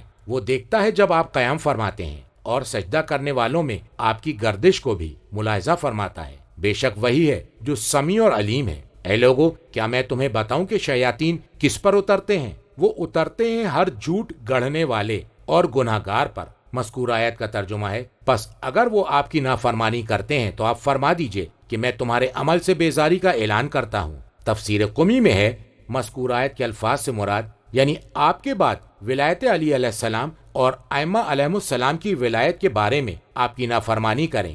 فرمایا کہ رسول اللہ صلی اللہ علیہ وآلہ وسلم کی معصیت ان کے دنیا سے چلے جانے کے بعد ویسی ہی ہے جیسی ان کی ظاہری حیات میں تھی۔ مذکور آیت کا ترجمہ ہے اور اے نبی اس ہستی پر توکل کیجئے جو غالب اور مشفق و مہربان ہے، جو دشمنوں کو مغلوب کرنے پر قدرت رکھتا ہے اور اولیاء کی نصرت پر قادر ہے۔ جو بھی آپ کے حکم کی نافرمانی کرے گا اللہ اس کے لیے کافی ہے۔ مذکور آیت کا ترجمہ ہے وہ دیکھتا ہے جب آپ قیام فرماتے ہیں۔ مذکور آیت کا ترجمہ ہے اور سجدہ کرنے والوں میں آپ کی گردش کو بھی ملاحظہ فرماتا ہے۔ تفسیر قمی میں امام باقر علیہ السلام سے مروی ہے، فرمایا اللہ دیکھ رہا تھا جب آپ نبوت کے لیے قیام فرما رہے تھے۔ مذکورہ آیت کا ترجمہ ہے اور سجدہ کرنے والوں میں آپ گردش کر رہے تھے، فرمایا انبیاء علیہم السلام کے اسلاب میں تھے۔ مجموع البیان میں صادقین سے مروی ہے، دونوں نے فرمایا کہ اس سے مراد ہے کہ انبیاء کے اسلاب میں تھے، ایک نبی کے بعد دوسرا نبی، یہاں تک کہ یہ اپنے والد کے صلب سے باہر تشریف لائے۔ آدم علیہ السلام سے لے کر ان کے والد تک سب کا سلسلہ نکاح سے جڑا ہوا تھا، ان میں کہیں بھی صفاح بدکاری کا عنصر نہ تھا۔ امام باقر علیہ السلام سے مروی ہے، فرمایا کہ رسول اکرم نے فرمایا ہے کہ تم لوگ نہ مجھ سے پہلے اٹھاؤ اور نہ مجھ سے پہلے رکھو، کیونکہ میں جس طرح سامنے سے دیکھتا ہوں اسی طرح پیچھے سے دیکھ رہا ہوں۔ پھر آپ نے اس آیت کی تلاوت فرمائی۔ میں فیض کاشانی کہتا ہوں کہ اس سے مراد یہ ہے کہ تم نماز میں نہ مجھ سے پہلے اپنے سروں کو اٹھاؤ اور نہ مجھ سے پہلے اپنے سروں کو زمین پر رکھو۔ مذکور آیت کا ترجمہ ہے بے شک وہی ہے جو سمیع اور علیم ہے۔ مذکور آیت کا ترجمہ ہے اے لوگو، کیا میں بتاؤں کہ شیاطین کس پر اترتے ہیں؟ جب یہ واضح کر دیا گیا کہ قرآن مجید کے لیے مناسب اور درست نہیں ہے کہ شیاطین اسے لے کر نازل ہوں، تو پھر اس بیان کے ذریعے تاکید کی کہ شیاطین کس پر اترتے ہیں۔ مذکور آیت کا ترجمہ ہے شیاطین نازل ہوتے ہیں اور ہر جھوٹے اور بے حد گناہ گار پر۔ ترجمہ سنی سنائی باتیں کانوں میں ڈالتے ہیں اور ان میں سے اکثر جھوٹے ہیں۔ شعراء وہ ہیں کہ بہکے ہوئے لوگ جن کے پیچھے چلا کرتے ہیں۔ کیا تم نے دیکھا نہیں کہ وہ ہر وادی میں بھٹکتے پھرتے ہیں اور وہ ایسی باتیں کہتے ہیں جن پر خود عمل نہیں کرتے، مگر وہ لوگ جو ایمان لائے اور نیکیوں سے کام کرتے رہے اور اللہ کو بہت زیادہ یاد رکھا، اور جب ان پر ظلم ہوا تو اس کے بعد انہوں نے اس کا بدلہ لیا، اور ظالموں کو جلد ہی پتہ چل جائے گا کہ کس انجام سے ان کا سابقہ ہوگا۔ مذکور آیت کا ترجمہ ہے یعنی یہ جھوٹے سنی سنائی باتیں کانوں میں ڈالتے ہیں اور ان میں سے اکثر جھوٹے ہیں۔ یہ جھوٹے لوگ شیاطین کی طرف اپنے کانوں کو لگائے رکھتے ہیں تو ان سے ظنیات، شک و شبے کی باتیں سنتے ہیں اور ان کی علامات دیکھتے ہیں، تو وہ اپنے علم کی کمی کے سبب اپنے تخیلات کی بنیاد پر اس کے ساتھ ایسی چیزیں شامل کر لیتے ہیں جن میں سے اکثر مطابقت نہیں رکھتی۔ کتاب کافی میں امام باقر علیہ السلام سے مروی ہے کہ کوئی دن اور رات ایسی نہیں ہے کہ جس میں تمام جنات اور شیاطین ائمہ ضلالت، گمراہوں کے امام سے ملاقات نہ کرتے ہوں، اور اتنی ہی تعداد میں فرشتے ائمہ ہدی، ہدایت کے امام سے ملاقات کرتے ہیں۔ تو جب شب قدر آتی ہے تو اس شب میں فرشتے ولی الامر پر نازل ہوتے ہیں اور خداوند عالم انہیں خلق فرماتا ہے، یا یہ فرمایا کہ اللہ تعالیٰ فراہم کرتا ہے اتنی ہی تعداد میں شیاطین کو، پھر وہ گمراہی کے سرپرست سے ملاقات کرتے ہیں۔ وہ لوگ اس کے لیے جادوگری اور جھوٹ لاتے ہیں، یہاں تک کہ صبح ہو جاتی ہے اور وہ کہتا ہے کہ میں نے ایسا اور ایسا دیکھا، اور اگر وہ خود ولی الامر سے اس بارے میں دریافت کرے تو وہ کہے گا میں نے دیکھا ہے کہ شیطان نے تمہیں یہ کچھ بتلایا، اور وہ اچھی طرح اس بات کی وضاحت کریں گے، اور وہ لوگ جس گمراہی میں پڑے ہوئے ہیں ان سے انہیں آگاہ کرے گا۔ کتاب خصال میں امام صادق علیہ السلام سے اس آیت کے ذیل میں مروی ہے کہ وہ 7 افراد ہیں: مغیرہ، بنان، سعد، حمزہ بن عمارہ بربری، حارث شامی اور عبداللہ بن حارث اور ابو الخطاب۔ مذکور آیت کا ترجمہ ہے اور شعراء وہ ہیں کہ بہکے ہوئے لوگ جن کے پیچھے چلا کرتے ہیں۔ کہا گیا ہے کہ یہ نیا جملہ ہے اور اس بات کو باطل کرتا ہے